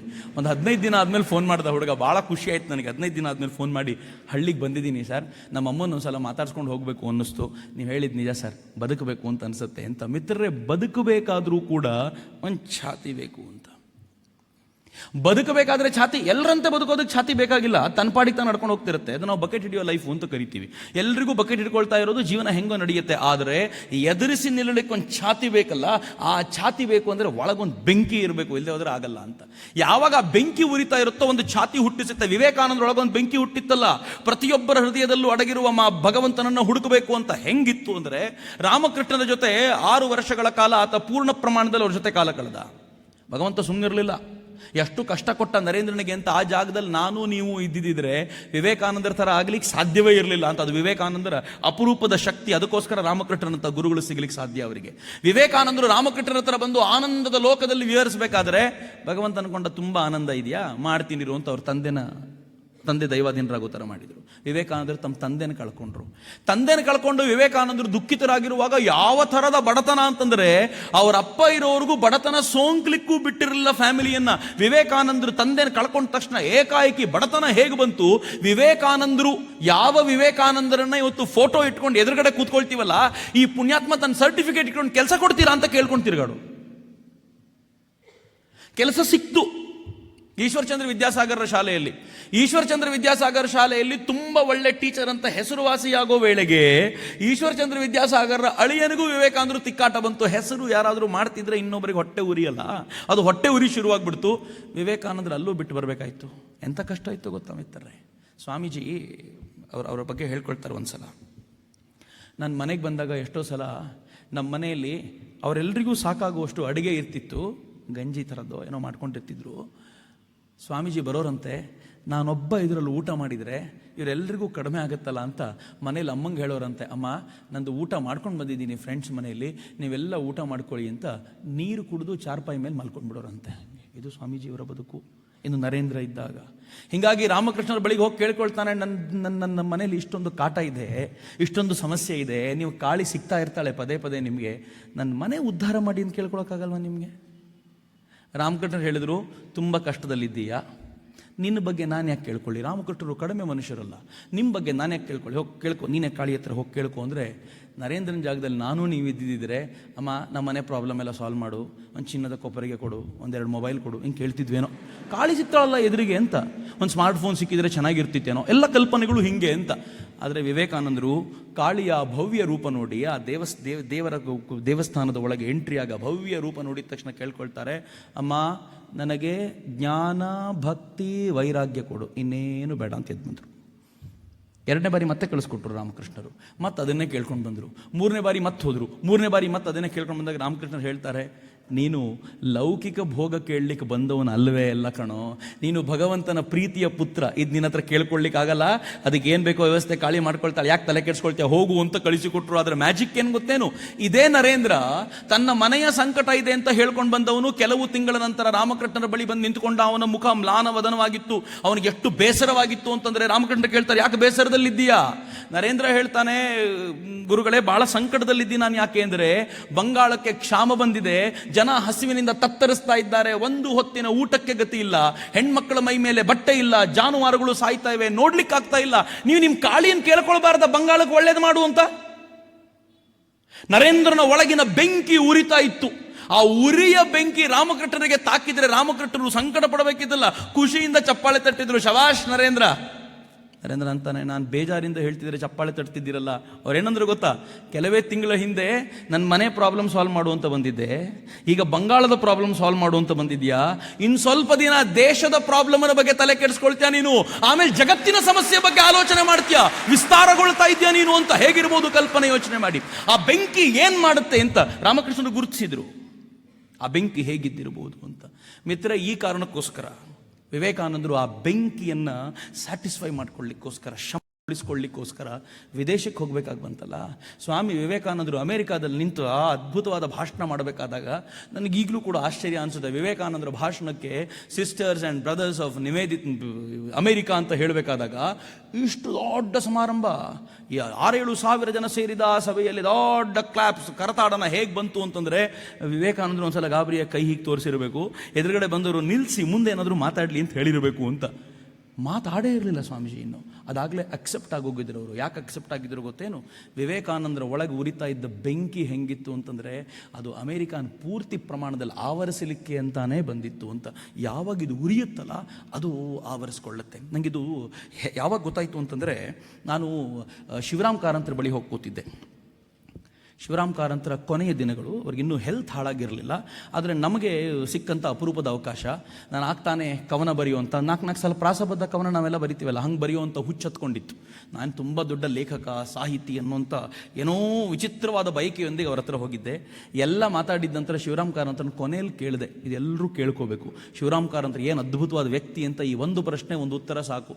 ಶಿವರಾಮ್ ಕಾರಂತ ನಾನು ಕೇಳ್ಕೊಂಡೆ, ಕಾರಂತರೇ, ಹೊಸದಾಗಿ ಬರಿತಾ ಇರುವಂಥ ಸಾಹಿತಿಗಳಿಗೆ ನಿಮ್ಮ ಸಂದೇಶ ಏನು ಅಂದರೆ ನನಗೇನಾದರೂ ಹೇಳ್ತಾರೆ ಅಂತ. ನೀನು ಬರ್ಕೊಡು, ನಾನು ನೋಡ್ತೀನಿ, ಎಲ್ಲಾದರೂ ಪಬ್ಲಿಷ್ ಮಾಡಿಸ್ತೀನಿ, ನಿಂಗೇನಾದರೂ ಹೇಳಿದೆ. ಸಹಜ ಅಲ್ಲ, ಇರೋದೇ ಕಾಮನ್, ಅದು ಕಾಲೇಜ್ ಹುಡುಗ ನಾನು ಹಂಗೆ ಕೇಳಿದೆ. ಶಿವರಾಮ್ ಕಾರಂತರು ಅಷ್ಟೇ ಕೂಲಾಗಿ, ಇನ್ನು ಮುಂದೆ ಬರಿಬೇಡ ಅಂತ ಹೇಳೋರಿಗೆ ಅಂದರು. ಒಂದು ಸಲ ತಲೆ ಮೇಲೆ ಆಕಾಶ ಬಿದ್ದಂತಾಯಿತು, ಮುಖ ಸಣ್ಣ ಆಗ್ಬಿಡ್ತು ನಂದು. ಅವ್ರ ತಕ್ಷಣ ಏನು ಕೇಳಿದ್ರು ಗೊತ್ತಾ, ನೀನು ಬರಿತೀಯೋ ಅಂದರು. ನಾನಂದೆ ಈಗೀಗ ಶುರು ಮಾಡಿದ್ದೀನಿ ಅಂತ. ಅವರಂದರು, ಈಗೀಗ ಶುರು ಮಾಡಿದ್ಯಲ್ಲ, ಸದ್ಯಕ್ಕೆ ನಿಲ್ಲಿಸು ಅದನ್ನು, ಎಲ್ಲವನ್ನು ಓದ್ಲಿಕ್ಕೆ ಪ್ರಯತ್ನ ಪಡು, ಎಲ್ಲವನ್ನು ತಿಳ್ಕೊಳ್ಳಿಕ್ಕೆ ಪ್ರಯತ್ನ ಪಡು. ಯಾವಾಗ ಓದಿಕೊಂಡು ತಿಳ್ಕೊಂಡು ಒಳಗೊಂದು ಬೆಂಕಿ ಹೊತ್ಕೊಳ್ಳುತ್ತಲ್ಲ, ಇನ್ನು ಹೇಳದೆ ಹೋದರೆ ಬದುಕಲಿಕ್ಕೆ ಸಾಧ್ಯ ಇಲ್ಲ ಅಂತ ನಿನಗೆ ಅನಿಸುತ್ತಲ್ಲ, ಆಗೊಂದು 4 ಸಾಲು ಬರೀ, ಅದು ಜಗತ್ತನ್ನು ಆವರಿಸಿಕೊಳ್ಳುತ್ತೆ ಅಂತ. ಏನು ಚಂದದ ಮಾತು. ನಾವಂತೂ ಜೀವಮಾನದಲ್ಲಿ ಅಂಥದ್ದೊಂದು ಸಾಲು ಬರೀಲಿಕ್ಕಾಗಲಿಲ್ಲ. ಆದರೆ ನನಗೆ ಆವತ್ತು ವಿವೇಕಾನಂದರೊಳಗೆ ಏನಾಗಿರ್ಬೋದು ಅಂತ ಒಂದು ಸಣ್ಣ ಝಲಕ್ ಸಿಕ್ತು. ವಿವೇಕಾನಂದರು ಇಡೀ ದೇಶವನ್ನು ಸುತ್ತಾಡಿ ದೇಶದ ಮೇಲೆ ಆಗ್ತಾ ಇರೋ ಆಘಾತಗಳನ್ನು ಕಂಡಿದ್ರಲ್ಲ, ಒಳಗೆ ಬೆಂಕಿ ಜಾಸ್ತಿ ಆಗಿತ್ತು. ವಿವೇಕಾನಂದರು ಇಡೀ ದೇಶವನ್ನು ಸುತ್ತಾಡಿ ಈ ದೇಶದ ತಾರುಣ್ಯ, ಬ್ರಿಟಿಷರ ಬೂಟು ಕಾಲು ನೆಕ್ಕೋದನ್ನು ನೋಡಿದ್ರಲ್ಲ, ಅವರ ಬೆಂಕಿ ಜಾಸ್ತಿ ಆಗಿತ್ತು. ವಿವೇಕಾನಂದರು ಈ ದೇಶದಲ್ಲಿ ಸುತ್ತಾಡಿ ಈ ದೇಶದಲ್ಲಿರುವಂಥ ಅಸ್ಪೃಶ್ಯತೆಯನ್ನು ನೋಡಿದ್ರಲ್ಲ, ಅವರು ಬೆಂಕಿಗೆ ತುಪ್ಪ ಸುರಿದಂತಾಗಿತ್ತು. ಅವ್ರು ಹೆಂಗೆ ಕುದಿತಾ ಇದ್ರು ಅಂದರೆ, ಒಂದು ದೇಹತ್ಯಾಗ ಆಗಿಬಿಡಬೇಕು, ಇಲ್ಲ ಈ ಕುದಿಯನ್ನು ಯಾರಿಗಾದ್ರೂ ಟ್ರಾನ್ಸ್ಫರ್ ಮಾಡಿಯೇ ಹೋಗಬೇಕು ಅಂತ ಡಿಸೈಡ್ ಮಾಡಿದರು. ಅವ್ರಿಗೆ ಇದ್ದಿದ್ದು ಒಂದೇ ಒಂದು ಜಾಗ, ಅಮೆರಿಕಾದ ಸರ್ವಧರ್ಮ ಸಮ್ಮೇಳನದ ವೇದಿಕೆ ಮೇಲೆ ನಿಂತ್ಕೋಬೇಕು ಅಂತ. ಅದೂ ಸುಲಭ ಇರಲಿಲ್ಲ. ಆ ಸರ್ವಧರ್ಮ ಸಮ್ಮೇಳನದ ವೇದಿಕೆಯಲ್ಲಿ ಹೋಗ್ಲಿಕ್ಕೆ ಅವ್ರಿಗೆ ಅವಕಾಶ ಇಲ್ಲ. ವಿವೇಕಾನಂದರು ಎಲ್ಲಿವರೆಗೂ ಆಗೋಗಿದ್ರು ಅಂತಂದರೆ, ಸರ್ವಧರ್ಮ ಸಮ್ಮೇಳನ ವೇದಿಕೆ ಅಂತಂದರೆ ಇಲ್ಲೇ ಸ್ಟೇಜ್ ಮೇಲೆ ಯಾರು ಮಾತಾಡಬೇಕು, ಯಾರು ಬಿಡಬಾರ್ದು ಅಂತೇಳಿ ಮೊದಲೇ ಒಂದು ಲಿಸ್ಟ್ ಹಾಕ್ಕೊಂಡಿರ್ತಾರೆ, ಒಂದು ಸಾಮಾನ್ಯವಾದ ಕಾರ್ಯಕ್ರಮ. ಆದರೆ ಸರ್ವಧರ್ಮ ಸಮ್ಮೇಳನದಲ್ಲಿ ಯಾರು ಬರಬೇಕು, ಯಾರು ಹೋಗಬೇಕು, ಎಷ್ಟೊತ್ತು ಯಾರು ಮಾತಾಡಬೇಕು ಅನ್ನೋದ್ರ ಟೋಟಲ್ ಡೀಟೇಲ್ ಚಾರ್ಟ್ ಪ್ರಿಪೇರ್ ಆಗೋಗಿತ್ತು. ಅಲ್ಲಿ ಮತ್ತೊಬ್ಬರನ್ನ ತೂರಿಸುವ ಪ್ರಶ್ನೆಯೇ ಇರಲಿಲ್ಲ. ವಿವೇಕಾನಂದರಿಗೆ ಎಂಟ್ರಿ ಇರಲಿಲ್ಲ. ಸ್ವಾಮೀಜಿ ಡಿಸೈಡ್ ಮಾಡಿದರು, ನನಗೆ ಮಾತಾಡದೆ ಹೋದರೆ ಏನಾಯಿತು, ಕೂತ್ಕೊಂಡು ಕೇಳಾದರೂ ಕೇಳ್ತೀನಿ ಅಂತ ವಿವೇಕಾನಂದರು ಡಿಸೈಡ್ ಮಾಡಿದರು. ಆದರೆ ದೇವರು ಅಲ್ಲಿಗೂ ಬಿಡಲಿಲ್ಲ. ನೀನು ಹೆಂಗೆ ಕೂತ್ಕೊಂಡು ಕೇಳ್ತೀಯ, ಮೊದಲು ಸ್ವಲ್ಪ ದಿನ ತಿರುಗಾಡ್ಕೊಂಡು ಬಾ ಅಂತ ಅಮೇರಿಕಾದ ಒಂದಷ್ಟು ಜಾಗವನ್ನು ತಿರುಗಾಡಿಸಿದ್ರು. ಸ್ವಾಮೀಜಿ, ಆ ಜಾಗವನ್ನು ತಿರುಗಾಡಬೇಕಾದ್ರೆ ಅಮೇರಿಕನ್ರ ಮೈಂಡ್ ಸೆಟ್ ಗೊತ್ತಾಯ್ತು ಅವ್ರಿಗೆ, ಏನು ಆಲೋಚನೆ ಮಾಡ್ತಾರೆ ಇವರೆಲ್ಲ ಅಂತ. ನಂಗೆ ಗೊತ್ತಿಲ್ಲ ಬೇರೆ ಎಲ್ಲ ಭಾಷಣಕಾರರು ಬೇರೆ ಎಲ್ಲಾದರೂ ತಿರುಗಾಡಿದ್ರೋ ಇಲ್ವೋ, ಆದರೆ ವಿವೇಕಾನಂದರು ಮಾತ್ರ ಅಮೇರಿಕಾದ ಅನೇಕ ಜಾಗಗಳನ್ನು ತಿರುಗಾಡಿದ್ದು ನೋಡಿದ್ರು. ಈ ಜನರ ಮೈಂಡ್ ಸೆಟ್ ಎಂಥದ್ದು, ಏನು ಆಲೋಚನೆ ಮಾಡ್ತಾರೆ, ನನ್ನ ಬಗ್ಗೆ ಅಥವಾ ಈ ದೇಶದ ಬಗ್ಗೆ ಏನು ಕಲ್ಪನೆ ಇದೆ, ಹಿಂದುತ್ವದ ಬಗ್ಗೆ ಏನು ಕಲ್ಪನೆ ಇದೆ, ಎಲ್ಲವನ್ನು ತಿಳ್ಕೊಂಡ ಸ್ವಾಮೀಜಿ ವೇದಿಕೆ ಮೇಲೆ ಅಚಾನಕ್ಕಾಗಿ ಹೋಗಿ ನಿಂತ್ಕೊಳ್ಳೋ ಅವಕಾಶ ಸಿಕ್ಕಾಗ ಏನೂ ಭಾಷಣ ಬರ್ಕೊಂಡು ಬಂದಿರಲಿಲ್ಲ. ಬೇರೆಯವರೆಲ್ಲ ಮೊದಲೇ ಪ್ರಿಪೇರ್ಡ್ ಭಾಷಣ ತಗೊಂಡು ಬಂದಿದ್ರು. 15 ನಿಮಿಷ ಒಬ್ಬ ಭಾಷಣ ಆದರೆ 15 ನಿಮಿಷಕ್ಕಾಗೋಟ್ಟು ಓದಿಕೊಂಡು ಬಂದಿದ್ರು, ಬರ್ಕೊಂಡು ಬಂದಿದ್ರು. ಸ್ವಾಮಿ ವಿವೇಕಾನಂದರು ಅವರು ನೋಡಿ ಅನ್ಕೊಂಡ್ರು, ಛೇ ನಾನು ಎಂತ ತಪ್ಪು ಮಾಡಿಬಿಟ್ಟೆ, ಏನೂ ಬರ್ಕೊಂಡೇ ಬಂದಿಲ್ವಲ್ಲ ಅಂತ. ಆದರೆ ವಿವೇಕಾನಂದರಿಗೂ ಗೊತ್ತಿತ್ತೋ ಇಲ್ವೋ, ಅವ್ರು ಏನು ಹೇಳಬೇಕು ಅನ್ನೋದು ಅದು ಕಾಸ್ಮಿಕ್ ಎನರ್ಜಿಯಾಗಿ ಅವ್ರ ಮೂಲಕ ಹರಿದು ಹೋಗ್ಲಿಕ್ಕೆ ಅಂತ ಸಿದ್ಧವಾಗಿ ಕಾಯ್ಕೊಂಡಿತ್ತು.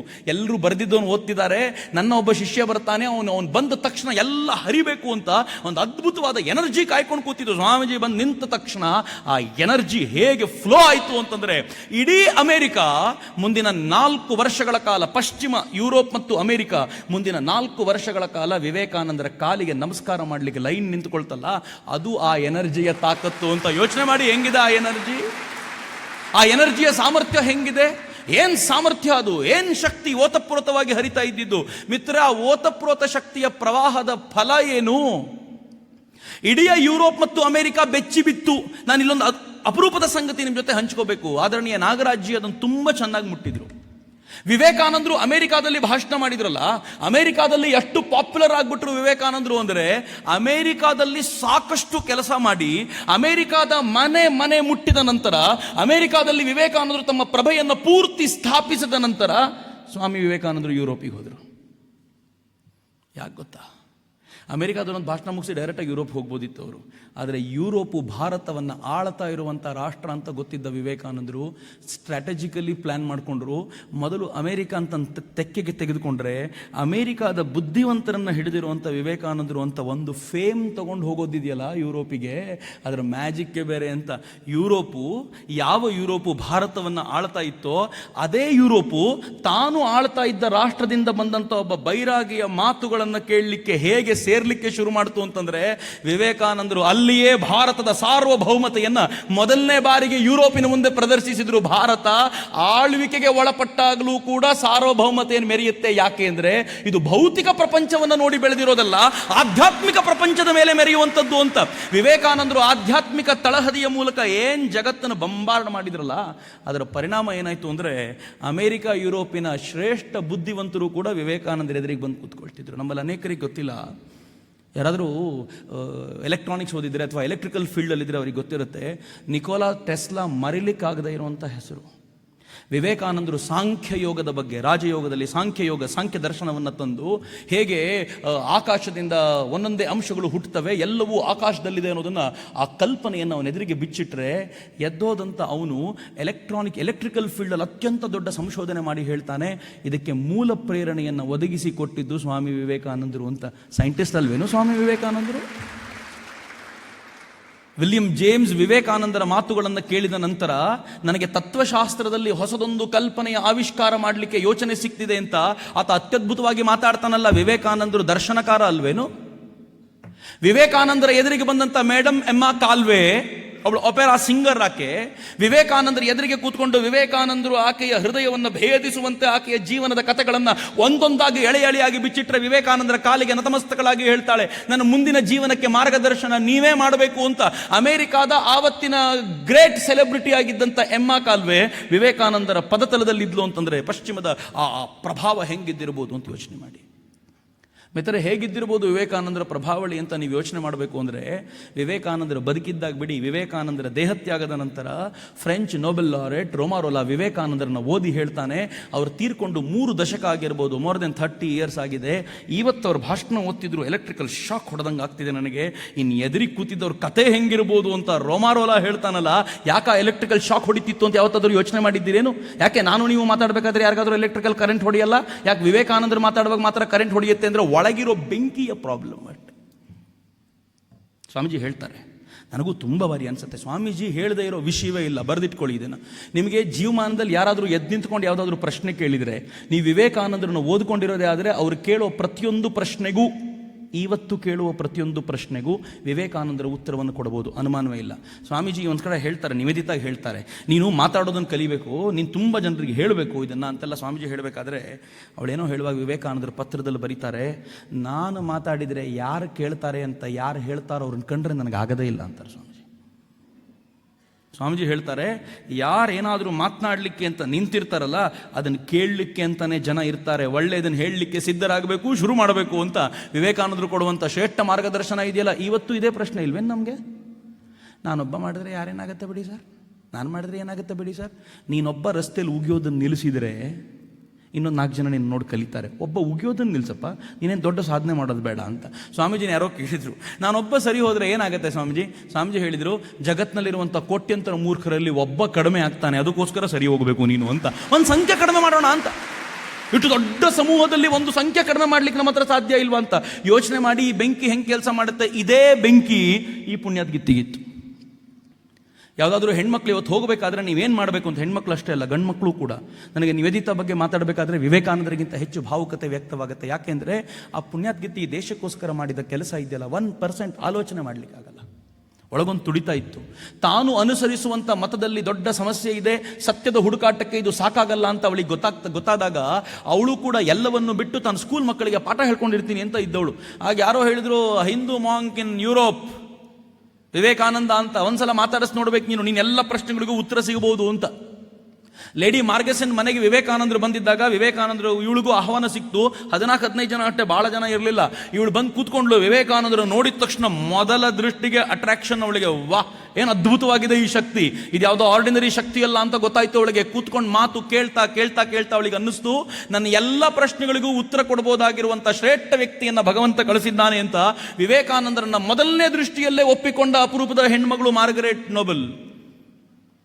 ಎಲ್ಲ ಒಪ್ಪಿಕೊಂಡ ನಂತರ ವಿವೇಕಾನಂದರನ್ನ ಗುರು ಅಂತ ಸ್ವೀಕಾರ ಮಾಡ್ತಾಳಲ್ಲ, ಸ್ವೀಕಾರ ಮಾಡಿದ್ರು ಸುಮ್ಮನಿದ್ದವಳಲ್ಲ. ಎಂಥ ಪ್ರಶ್ನೆಗಳು, ಒಳಗಿಂದ ಪ್ರಶ್ನೆಗಳು ಹೇಳ್ತಿವೆ ಅಂತಂದ್ರೆ, ವಿವೇಕಾನಂದರು ವೇದಾಂತ ಈಸ್ ಲೈಕ್ ದಿಸ್ ಅಂತೇನೋ ಹೇಳಿದ್ರೆ ಹೇಳ್ತಾರೆ, everything is right Swamiji, but ಈ ಬಟ್ ಇಲ್ಲದೆ ಹೋದ್ರೆ ಜೀವನನೇ ಇಲ್ಲ ಅಂತ.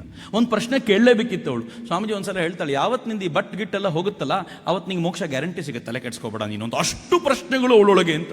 ಈ ಪ್ರಶ್ನೆಗಳನ್ನ ಕೆದಕ್ತಾ ಕೆದಕ್ತಾ ಕೆದಕ್ತಾ ಕೆದಕ್ತಾ ವಿವೇಕಾನಂದರಿಂದ ಎಲ್ಲಿವರೆಗೂ ಬಂದ್ಲು ಅಂದ್ರೆ, ಒಂದಿನ ವಿವೇಕಾನಂದರು ಮಾತಾಡ್ತಾ ನಿಂತ್ಕೊಂಡು ಹೇಳಿದ್ರು, ಏನ್ ಸುಂದರವಾದ ವಾಕ್ಯ ಗೊತ್ತೇನು? ಸ್ವಾಮೀಜಿ ಹೇಳ್ತಾರೆ, ಜಗತ್ತಿನ ಕೋಟ್ಯಂತರ ಜನರಿಗೋಸ್ಕರ ತನ್ನ ಜೀವನವನ್ನ ಸಮರ್ಪಿಸ್ತೀನಿ, ನಾನು ಭಗವಂತನೊಂದಿಗೆ ಒಂದಾಗುವವರೆಗೂ ಸುಮ್ಮನಿರಲ್ಲ, ಸೇವೆಗೋಸ್ಕರ ಜೀವನವನ್ನ ಸಮರ್ಪಿಸ್ತೀನಿ ಅಂತ ಹೇಳಬಲ್ಲ ಅಂತ ಒಬ್ಬರಾದ್ರೂ ಹೆಣ್ಮಕ್ಳು ಗಂಡ್ಮಕ್ಳು ಇಲ್ವೇನು ಅಂತ ಕೂತ ಕೇಳ್ತಿದ್ದಾಗ ಅವಳಿಗೆ ಅನ್ನಿಸ್ತಿತ್ತಂತೆ, ನಾನು ಇದ್ದೀನಿ ಅಂತ ಹೇಳಬೇಕು ಅಂತ. ಧೈರ್ಯ ಸಾಕಾಗಲಿಲ್ಲ, ಕೂತಿದ್ಲು. ಅದರ ಮುಂದೆ ಪತ್ರ ಬರೀತಾಳೆ, ನೀವೇನು ಆಲೋಚನೆ ಮಾಡಿದ್ದೀರಲ್ಲ ಆ ಕೆಲಸವನ್ನು ಮಾಡ್ಲಿಕ್ಕೆ ನಾನು ಸಿದ್ಧಳಿದ್ದೀನಿ, ನನಗೇನಾದರೂ ಕೆಲಸ ಕೊಡಿ ಅಂತ. ಎಲ್ಲಿ ಕೆಲಸ ಮಾಡಬೇಕು?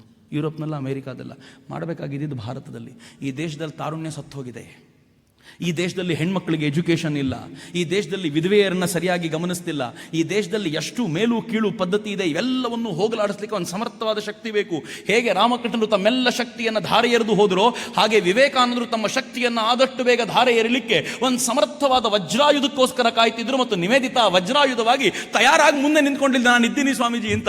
ಆದರೆ ಅದಕ್ಕೆ ಎನರ್ಜಿ ಟ್ರಾನ್ಸ್ಫರ್ ಮಾಡಬೇಕಿತ್ತಲ್ಲ. ಆಕೆ ಭಾರತಕ್ಕೆ ಬಂದಲ್ಲ. ಭಾರತಕ್ಕೆ ಬಂದಾಗ ಏನು ವಿಚಿತ್ರ ನೋಡಿ, ಹೆಣ್ಮಕ್ಳಿಗೆ ಈ ಫೀಲ್ ಅರ್ಥ ಆಗ್ಬೋದು.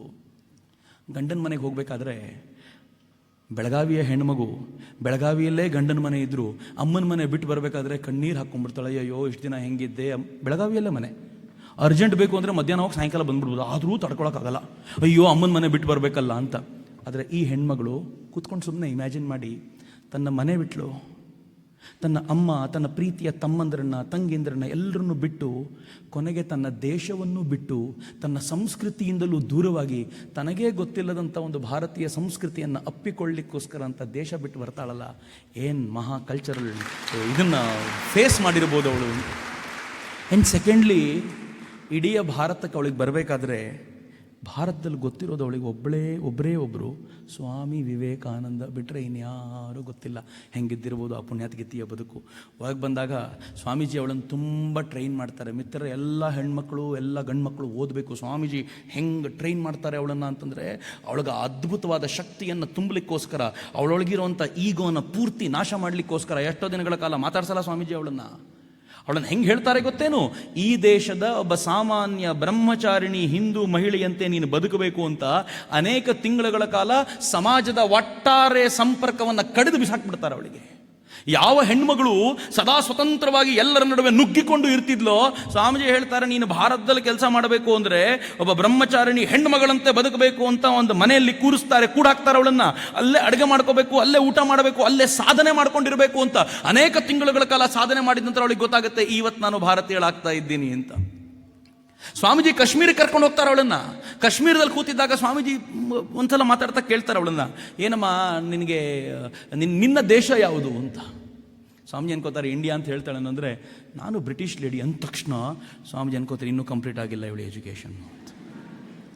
ಸ್ವಾಮೀಜಿ ಎಷ್ಟರ ಮಟ್ಟಿಗೆ ಟ್ರೈನ್ ಮಾಡ್ತಾರೆ ಅವಳನ್ನ ಅಂತಂದ್ರೆ, ಯಾವ ನಿವೇದಿತಾ, ಅಮೇಝಿಂಗ್ ರೀ ಅವರಿಬ್ಬರ ಲೈಫ್ ಇದೆಯಲ್ಲ, ಗುರು ಶಿಷ್ಯರ ಲೈಫ್ ಏನು ಸುಂದರವಾಗಿದೆ ಅಂದರೆ, ಯಾವ ನಿವೇದಿತಾ ಕಲ್ಕತ್ತಾದ ಕಾಳಿ ಮಂದಿರಕ್ಕೆ ಹೋಗಿ ಬಲಿ ಕೊಡೋದನ್ನು ನೋಡಿ ಚೀ ಎಂಥ ವ್ಯವಸ್ಥೆ ಅಪ್ಪ ಅಂತ ಕೆಟ್ಟದಾಗಿ ಮನಸ್ಸನ್ನು ಮುದುರಿಸಿಕೊಂಡು ವಾಪಸ್ ಬಂದಿರ್ತಾಳೋ, ಅದೇ ನಿವೇದಿತಾ ವಿವೇಕಾನಂದರು ಕಾಶ್ಮೀರದಲ್ಲಿದ್ದಾಗ ಕಾಶ್ಮೀರದಲ್ಲಿ ವಿವೇಕಾನಂದರಿಗೆ ಕಾಳಿಯ ಭಾವಾವೇಶ ಆಗೋದನ್ನು ಕಂಡು ಕಾಳಿಯ ಸಾಕ್ಷಾತ್ ಪರಿಚಯ ಮಾಡಿಕೊಂಡಂತ ನಿವೇದಿತಾ ಹೇಳ್ತಾಳೆ, ಅಕ್ಷರಶಃ ಕಾಳಿ ಬದುಕಿದ್ದಾಳೆ, ನಾನು ಯಾವ ಕಾಳಿಯನ್ನು ನೋಡಿ ಮೂಗು ಮುರಿದ್ನೋ ಆ ಕಾಳಿ ಬದುಕಿದ್ದಾಳೆ ಅಂತ ಗೊತ್ತಾಗುವಂತ ನಿವೇದಿತಾ ಮುಂದೆ ಕಾಳಿದ ಮದರ್ ಅನ್ನುವಂತ ಒಂದು ಭಾಷಣ ಮಾಡ್ತಾಳಲ್ಲ ಬಂಗಾಳದಲ್ಲಿ. ಹೇಗಿತ್ತು ಗೊತ್ತೇನು?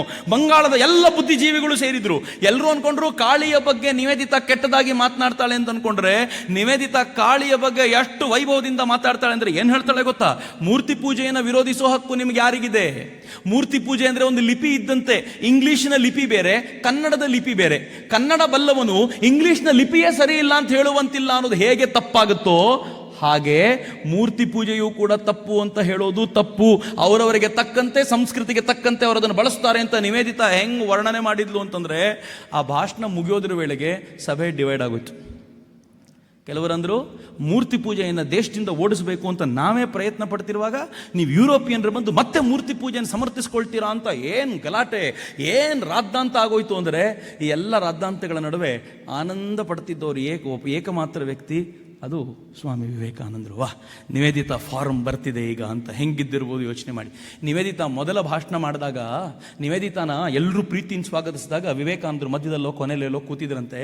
ನಿವೇದಿತೆಯ ಭಾಷಣ ನೋಡಿ ಆನಂದ ಆಯ್ತು ಅವ್ರಿಗೆ. ಯಾಕೆ ಅಂದರೆ, ನಾನು ಹೋದ ಮೇಲೂ ಕೂಡ ಈ ದೇಶದ ತರುಣರಿಗೆ ಪ್ರೇರಣೆ ಕೊಡಬಲ್ಲ ಸಾಮರ್ಥ್ಯ ಅವಳಲ್ಲಿ ಉದಯವಾಗ್ತಿದೆ ಅಂತ ಸ್ವಾಮೀಜಿ ಗುರುತಿಸ್ತಾರಲ್ಲ, ಹೆಂಗಿದ್ದಿರ್ಬೋದು ಅಂತ. ನೆನ್ಪಿಟ್ಕೊಳ್ಳಿ ಮಿತ್ರರೇ, ಇವೆಲ್ಲಕ್ಕೂ ಕಾರಣವಾಗಿದ್ದು ನಿವೇದಿತೆಯ ಒಳಗೆ ಉರಿತಾ ಇದ್ದಂಥ ಅಗ್ನಿ ಅಂತ. ನಮ್ಮೊಳಗೇನಾದರೂ ಆ ಅಗ್ನಿ ಇಲ್ಲ, ಆ ಅಗ್ನಿ ಸತ್ತೋಗ್ಬಿಟ್ಟಿದೆ ಅಂತಂದರೆ ನಾವು ಯಾವುದನ್ನೂ ಸಾಧಿಸ್ಲಿಕ್ಕೆ ಸಾಧ್ಯ ಆಗಲ್ಲ. ಈ ವರ್ಷ ಆ ಪುಣ್ಯಾದ್ಗೀತೆಯ 150ನೇ ಜಯಂತಿ. 150 ವರ್ಷದ ನಂತರವೂ ನಿವೇದಿತಾ ಬದುಕಿದ್ದಾಳೆ ಅಂದರೆ ಈ ದೇಶಕ್ಕೆ ಮಾಡಿರುವ ಕೆಲಸ ಎಂಥದ್ದಿರ್ಬೋದು ಅಂತ ಯೋಚನೆ ಮಾಡಿ. ನನಗಂತೂ ಅದನ್ನು ಹೇಗೆ ಮುಂದಿಡಬೇಕು ಅಂತ ಅರ್ಥ ಆಗಲ್ಲ. ಆಕೆ ಎಲ್ಲ ಫೀಲ್ಡಲ್ಲೂ ಕೆಲಸ ಮಾಡಿದ್ಲು. ಈ ದೇಶದಲ್ಲಿ ರಾಜಕೀಯಕ್ಕೂ ಕೂಡ ಧುಮುಕಿ ಸ್ವಾತಂತ್ರ್ಯ ಹೋರಾಟದಲ್ಲಿ ಅಪ್ರತಿಮವಾದ ಪಾತ್ರವನ್ನು ವಹಿಸಿದ್ಲು. ಈ ದೇಶದ ಅತ್ಯಂತ ಶ್ರೇಷ್ಠ ಬುದ್ಧಿಮತ್ತೆಯ ಜನ ರವೀಂದ್ರನಾಥ್ ಠಾಗೂರ್ ಒಂದಿನ ನಿವೇದಿತಾನ ಕರೆದು ಕೇಳ್ತಾರೆ, ನನ್ನ ಮೊಮ್ಮಗಳಿಗೆ ಇಂಗ್ಲೀಷ್ ಹೇಳ್ಕೊಡ್ತೀಯಾ?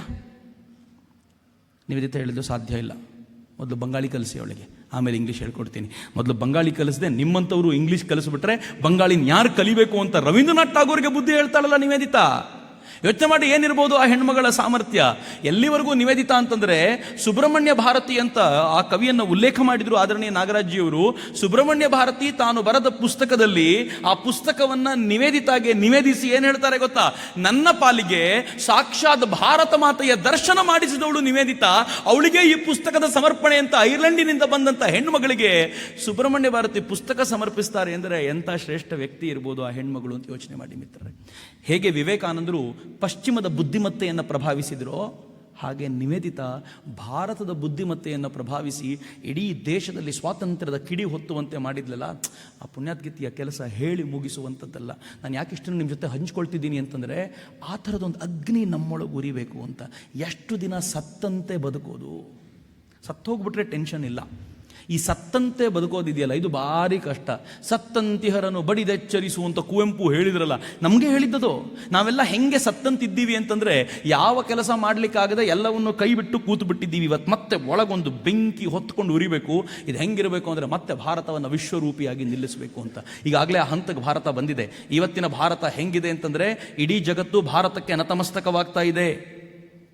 ನಾನು ಹೇಳಬಾರ್ದು, ಹೇಳಿದ್ರು ತಪ್ಪಲ್ಲ. ಟ್ರಂಪ್ ಅಧ್ಯಕ್ಷನಾಗಿ ಪದವಿ ಸ್ವೀಕಾರ ಮಾಡಿದ ನಂತರ 4 ಜನರಿಗೆ ಫೋನ್ ಮಾಡಿದರು ಟ್ರಂಪ್. ಒಂದು ಕೆನಡಾಕ್ಕೆ, ಮೆಕ್ಸಿಕೋಕ್ಕೆ, ಇಸ್ರೇಲಿಗೆ, ಈಜಿಪ್ಟಿಗೆ. 5ನೇ ರಾಷ್ಟ್ರ ಅವರು ಸೆಲೆಕ್ಟ್ ಮಾಡಿದ್ದು ಭಾರತಕ್ಕೆ ಫೋನ್ ಮಾಡಬೇಕು ಅಂತ. ಯಾಕೆ ಭಾರತವನ್ನು ಮಾಡಿದ ಗ್ರೇಟ್ ಟ್ರಂಪ್ ಮಾಡಿದ್ದೇನು ಭಾರಿ ದೊಡ್ಡ ಸಂಗತಿ ಎಲ್ಲ ನನಗೆ ಗೊತ್ತು. ಆದರೆ ಜಗತ್ತಿನ ರಾಜಕೀಯವನ್ನು ನೀವು ಗಮನಿಸಿದಾಗ ಅಮೆರಿಕ ಭಾರತಕ್ಕೆ ಕಾಲ್ ಮಾಡುತ್ತೆ. ಅಮೆರಿಕ ಭಾರತಕ್ಕೆ ಕಾಲ್ ಮಾಡಬೇಕಾದಾಗ ರಷ್ಯಾನ್ ಬೈಪಾಸ್ ಮಾಡುತ್ತೆ, ಚೈನಾನ್ ಬೈಪಾಸ್ ಮಾಡುತ್ತೆ, ಪಾಕಿಸ್ತಾನನ್ ಬೈಪಾಸ್ ಮಾಡುತ್ತೆ. ಪಾಕಿಸ್ತಾನ ಓಲೈಸ್ಕೊಂಡೇ ಬದುಕಿದ್ರು ಅವ್ರು ಇಷ್ಟು ದಿನ. ಎಲ್ಲವನ್ನೂ ಬೈಪಾಸ್ ಮಾಡಿ ನಮಗೆ ಅತ್ಯಂತ ಹತ್ತಿರದ ಮತ್ತು ಬೆಸ್ಟ್ ಫ್ರೆಂಡ್ ಅಂತ ಯಾರಾದರೂ ಇದ್ರೆ ಅದು ಭಾರತ ಅಂತ ಭಾರತವನ್ನು ನಂಬಿಕೊಳ್ಳುತ್ತಲ್ಲ. ಇದು ಭಾರತದ ಬದಲಾಗ್ತಾ ಇರುವಂತ ಚಿತ್ರಣ ಮಿತ್ರರೇ. ಬದಲಾಗ್ತಾ ಇರುವಂತ ಚಿತ್ರಣ ಹೆಂಗಿದೆ ಅಂತಂದ್ರೆ, ಈ ದೇಶದ ಯೋಗ ಜಗದ್ವ್ಯಾಪಿಯಾಗಿದೆ. ಇವತ್ತು ರಥಸಪ್ತಮಿ ದಿನ ಇಲ್ಲೂ ಕೂಡ ಯೋಗ ಮಾಡಿದ್ದಾರೆ. ಅನೇಕ ಕಡೆ ಯೋಗ ಆಗಿದೆ ಇವತ್ತು. ಈ ಯೋಗದ ಮ್ಯಾಜಿಕ್ ಹೆಂಗಿದೆ ಅಂತಂದ್ರೆ, ಜೂನ್ 21ಕ್ಕೆ ಜಗತ್ತಿನ ಅನೇಕ ರಾಷ್ಟ್ರಗಳು, ಹೆಚ್ಚು ಕಡಿಮೆ 190 ರಾಷ್ಟ್ರಗಳು ಸೂರ್ಯನ ಮೊದಲನೇ ಕಿರಣವನ್ನು ಓಂಕಾರದೊಂದಿಗೆ ಸ್ವಾಗತಿಸ್ತವಲ್ಲ. ಯಾವುದನ್ನ ಪ್ರತಿಪಾದಿಸಲಿಕ್ಕೆ ವಿವೇಕಾನಂದರು ಪ್ರಯತ್ನ ಪಟ್ಟಿದ್ರೋ ಅದು ಇವತ್ತು ಕಂಪ್ಲೀಟ್ ಆಗುವಂತ ಹಂತಕ್ಕೆ ಬಂದು ನಿಂತಿದೆಯಲ್ಲ. ಇಮ್ಯಾಜಿನ್ ಮಾಡಿ ಹೆಂಗಿರ್ಬೋದು ಅಂತ. ವೇರ್ ವಿ ಸ್ಟೇ, ನಾವಿವಾಗ ಎಲ್ಲಿರಬೇಕು?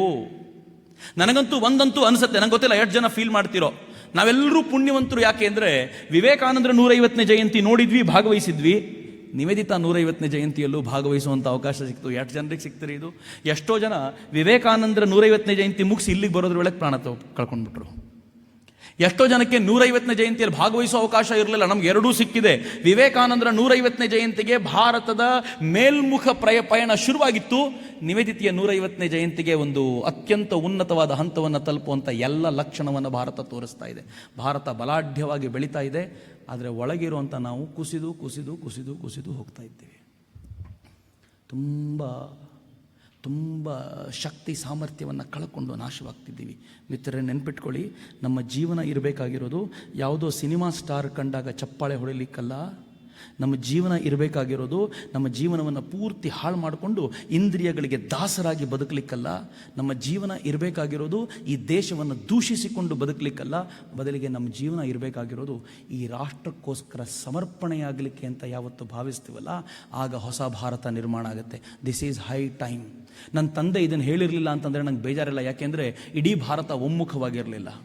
ನನ್ನ ಮೊಮ್ಮಕ್ಕಳ ಕಾಲದವ್ರು ಇದನ್ನು ಹೇಳಲಿಲ್ಲ ಅಂತಂದರೆ ಬೇಜಾರಿಲ್ಲ, ಆಗಾಗಲೇ ಮುಗಿದೋಗಿರುತ್ತೆ ಕೆಲಸ. ನಾನು ನೀವು ಹೇಳಲೇಬೇಕಾದಂಥ ಅಗತ್ಯ ಯಾಕಿದೆ ಅಂತಂದರೆ ಇದು ಹೈ ಟೈಮ್. ಇವತ್ತೇನಾದರೂ ಎಲ್ಲರೂ ಒಮ್ಮುಖವಾಗಿ ಏಕಮುಖವಾಗಿ ಪ್ರಯತ್ನಿಸಿದ್ವಿ ಅಂತಂದರೆ ಇನ್ನು ಬಹಳ ಕಾಲ ದೂರ ಇಲ್ಲ, ಭಾರತ ಇಡೀ ಜಗತ್ತನ್ನು ವಿಶ್ವ ಗುರುವಾಗಿ ಆಳುವಂಥ ಆ ಸಂದರ್ಭ ನಾವು ಕಣ್ಣಾರೆ ನೋಡಲಿಕ್ಕೆ ಸಾಧ್ಯವಾಗುತ್ತೆ. ಹೀಗಾಗಿ ನಿಮ್ಮೆದುರಿಗೆ ಕಳಕಳಿಯಿಂದ ಕೇಳಿಕೊಳ್ಳೋದು, ಸ್ವಲ್ಪ ಸಮಯವನ್ನು ರಾಷ್ಟ್ರಕ್ಕಾಗಿ ಮೀಸಲಿಡಿ, ಸ್ವಲ್ಪ ಸಮಯವನ್ನು ಶ್ರೇಷ್ಠ ವ್ಯಕ್ತಿಗಳ ಅಧ್ಯಯನಕ್ಕೋಸ್ಕರ ಮೀಸಲಿಡಿ. ಬದುಕು ಬದಲಾಗಲಿ. ಒಮ್ಮೆ ಈ ಬದುಕು ಬದಲಾಯಿತು ಅಂತಂದರೆ, ವ್ಯಕ್ತಿಯ ಬದುಕು ಬದಲಾಯಿತು ಅಂದರೆ ರಾಷ್ಟ್ರದ ಬದುಕು ಬದಲಾಗುತ್ತೆ. ಅಂಥ ಹೊತ್ತಿನಲ್ಲಿ, ಅಂಥ ಅಪರೂಪದ ಹೊತ್ತಿನಲ್ಲಿ ನಾವಿದ್ದೀವಿ. ನಾವು ನೀವೆಲ್ಲ ಸೇರಿಕೊಂಡು ಈ ರಾಷ್ಟ್ರವನ್ನು ವಿಶ್ವ ಗುರುತ್ವದ ಪದವಿಗೆ ತೆಗೆದುಕೊಂಡು ಹೋಗಿ ನಿಲ್ಲೋಣ. ಅಲ್ಲಿವರೆಗೂ ವಿರಮಿಸೋದು ಬೇಡ.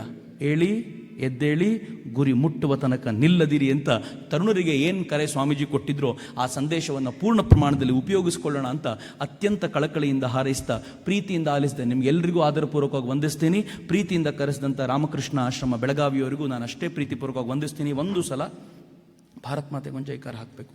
ಸ್ವಾಮಿ ವಿವೇಕಾನಂದರಿಗೆ ಇಷ್ಟವಾದ ಸಂಗತಿ ಅದು. ಸ್ವಾಮೀಜಿ ಏನು ಹೇಳ್ತಿದ್ರು ಗೊತ್ತಾ? 50 ವರ್ಷಗಳ ಕಾಲ, 1897ನಲ್ಲಿ ಸ್ವಾಮೀಜಿ ಹೇಳಿದ್ದು, ಇನ್ನು 50 ವರ್ಷಗಳ ಕಾಲ ನೀವು ಪೂಜೆ ಮಾಡೋ 30 ಕೋಟಿ ದೇವತೆಗಳನ್ನು ಗಂಟು ಕಟ್ಟಿ ಸಮುದ್ರಕ್ಕೆ ಎಸೆದು ಬಿಡಿ, ಭಾರತ ಮಾತೆಯನ್ನೇ ದೇವರು ಅಂತ ಪೂಜಿಸಿ ಅಂತ. ಮ್ಯಾಜಿಕ್ ಏನು ಗೊತ್ತಾ? ನಾವು ಪೂಜಿಸಿದ್ವೋ ಇಲ್ವೋ ಗೊತ್ತಿಲ್ಲ. 1897ನಲ್ಲಿ ವಿವೇಕಾನಂದರು ಹೇಳಿದರು. ಎಷ್ಟು ವರ್ಷ ಅಂದಿದ್ರು? ಎಷ್ಟು ವರ್ಷ? 50 ವರ್ಷ. 1897ಗೆ ನೀವು 50 ಆ್ಯಡ್ ಮಾಡಿದರೆ 1947 ಕರೆಕ್ಟ್ ಬರುತ್ತೆ. ಸ್ವಾತಂತ್ರ್ಯ ಬಂದೇ ಬಿಡ್ತು. ಅದು ಏನು ಪೂಜೆ ಮಾಡಿದ್ವೋ, ಯಾರು ಏನು ಮಾಡಿದ್ರೋ ಗೊತ್ತಿಲ್ಲ. ಆದರೆ ಭಾರತಕ್ಕೆ ಸ್ವಾತಂತ್ರ್ಯ ಬರೋದ್ರ ಹಿಂದೆ ಸ್ವಾಮೀಜಿ ಒಂದು ಹೇಳಿಕೆ ಇದೆಯಲ್ಲ, ಏನು ಕೆಲಸ ಮಾಡಿರ್ಬೋದು ಅಂತ ಯೋಚನೆ ಮಾಡಿ. ಮಿತ್ರರೇ, ಸ್ವಾಮೀಜಿಗೆ ಬಹಳ ಖುಷಿ ಕೊಡ್ತಾ ಇದ್ದ ಸಂಗತಿಗಳಲ್ಲಿ ಅದು ಒಂದು. ತಾಯಿ ಭಾರತೀಯನ ವೈಭವದಲ್ಲಿ ನೋಡಬೇಕು ಅಂತ ಸ್ವಾಮೀಜಿನೇ ಹೇಳಿದ ಮಾತು. ಭಾರತ ಅನ್ನೋ ಈ ಹಡಗು, ಎಲ್ಲ ತರುಣರಿಗೂ ಸಂದೇಶ ಇದು. ಸ್ವಾಮೀಜಿ ಹೇಳ್ತಾರೆ, ಭಾರತ ಅನ್ನೋ ಈ ಹಡಗು ಸಾವಿರಾರು ವರ್ಷಗಳಿಂದ ಲಕ್ಷಾಂತರ ಜನರನ್ನು ದಡ ಸೇರಿಸಿದೆ. ಈಗ ಈ ಹಡಗಿಗೆ ಸಣ್ಣ ತೂತು ಬಿದ್ದಿದೆ, ಹಡಗೆ ಸರಿ ಇಲ್ಲ ಅಂತ ಬೈತಾ ಕೂತ್ಕೋತಿರೋ, ಅಥವಾ ನನ್ನ ತಲೆಯ ರಕ್ತವನ್ನಾದರೂ ಕೊಟ್ಟು ಈ ತೂತನ್ನು, ಈ ರಂಧ್ರವನ್ನು ಮುಚ್ತೀನಿ ಅಂತ ಮುಂದಕ್ಕೆ ಬರ್ತಿರೋ ಅಂತ. ಹಂಗೆ ಮುಂದಕ್ಕೆ ಬಂದರೆ ಸ್ವಾಮೀಜಿ ಹೇಳ್ತಾರೆ, ಇನ್ನೂ 1000 ವರ್ಷಗಳ ಕಾಲ ಕೋಟ್ಯಂತರ ಜನರನ್ನ ಈ ಹಡಗು ದಡ ಸೇರಿಸೋದನ್ನು ನೀವೇ ನೋಡ್ತೀರಾ ಅಂತ. ಎಂಥ ಕೆಲಸ ಕೊಟ್ಟಿದ್ದಾರೆ ಸ್ವಾಮೀಜಿ. ಇದನ್ನು ಮುಂದುವರೆದು ಸ್ವಾಮೀಜಿ ಹೇಳ್ತಾರೆ, ತಾಯಿ ಭಾರತಿ ದುರ್ಗೆಯಂತೆ ಕಾಳಿಯಂತೆ ಮೈ ಕೊಡವಿ ಎದ್ ನಿಲ್ಲೋದನ್ನ ನೀವು ಕಣ್ಣಾರೆ ನೋಡ್ತೀರಾ ಅಂತ ಭವ್ಯ ಭಾರತ ನಿರ್ಮಾಣವಾಗ್ಲಿಕ್ಕಿದೆ ಅಂತ ಸ್ವಾಮೀಜಿ ಏನು ಪ್ರಾಫೆಸಿ ನುಡಿದಿದ್ದಾರೋ ಅದು ನಮ್ಮ ಮೊಮ್ಮಕ್ಕಳ ಕಾಲದಲ್ಲಿ ಆಗತ್ತೆ ಅಂತ ಸ್ವಾಮೀಜಿ ಅನ್ಕೊಂಡಿದ್ರೆ ನಾವು ಒಂದು ಚಾಲೆಂಜ್ ಮಾಡ್ಬೇಕು ಸ್ವಾಮೀಜಿಗೆ. ಈ ಮಾತನ್ನು ಸುಳ್ಳು ಮಾಡ್ತೀವಿ, ನಮ್ಮ ಮೊಮ್ಮಕ್ಕಳ ಕಾಲದಲ್ಲಿ ಆಗ್ಲಿಕ್ಕೆ ಬಿಡಲ್ಲ, ನಮ್ಮ ಕಾಲದಲ್ಲಿ ಅದನ್ನು ಮಾಡ್ತೀವಿ ಅಂತ ನಾವೊಂದು ಚಾಲೆಂಜ್ ತಗೋಬೇಕಲ್ಲ. ಇನ್ನು ಸ್ವಾಮೀಜಿಯ ಸುತರಾಗೋದು ಯಾವಾಗ, ಆ ಒಂದು ಕಲ್ಪನೆಯನ್ನು ಯಾವಾಗ ತಗೋತೀವೋ ಆಗ ಮತ್ತೊಂದು ಶ್ರೇಷ್ಠ ರಾಷ್ಟ್ರ ನಿರ್ಮಾಣ ಆಗುತ್ತೆ. ಮಿತ್ರರೇ, ನಾವು ನೀವು ಸೇರಿ ಅಂತ ಶ್ರೇಷ್ಠ ರಾಷ್ಟ್ರ ಕಟ್ಟೋಣ ಅಂತ ಹೇಳ್ತಾ ಒಮ್ಮೆ ಭಾರತ್ ಮಾತೆಗೆ ಜೈಕಾರ, ಎರಡೂ ಕೈಗಳನ್ನು ಮೇಲಕ್ಕೆತ್ತಿ ಜೈಕಾರ ಕೊಡಿ ಉಚ್ಚ ಕಂಠದಲ್ಲಿ. ಭಾರತ್ ಮಾತಾ ಕೀ, ಭಾರತ್ ಮಾತಾ ಕೀ, ವಂದೇ ವಂದೇ, ಜೈ ಹಿಂದ್.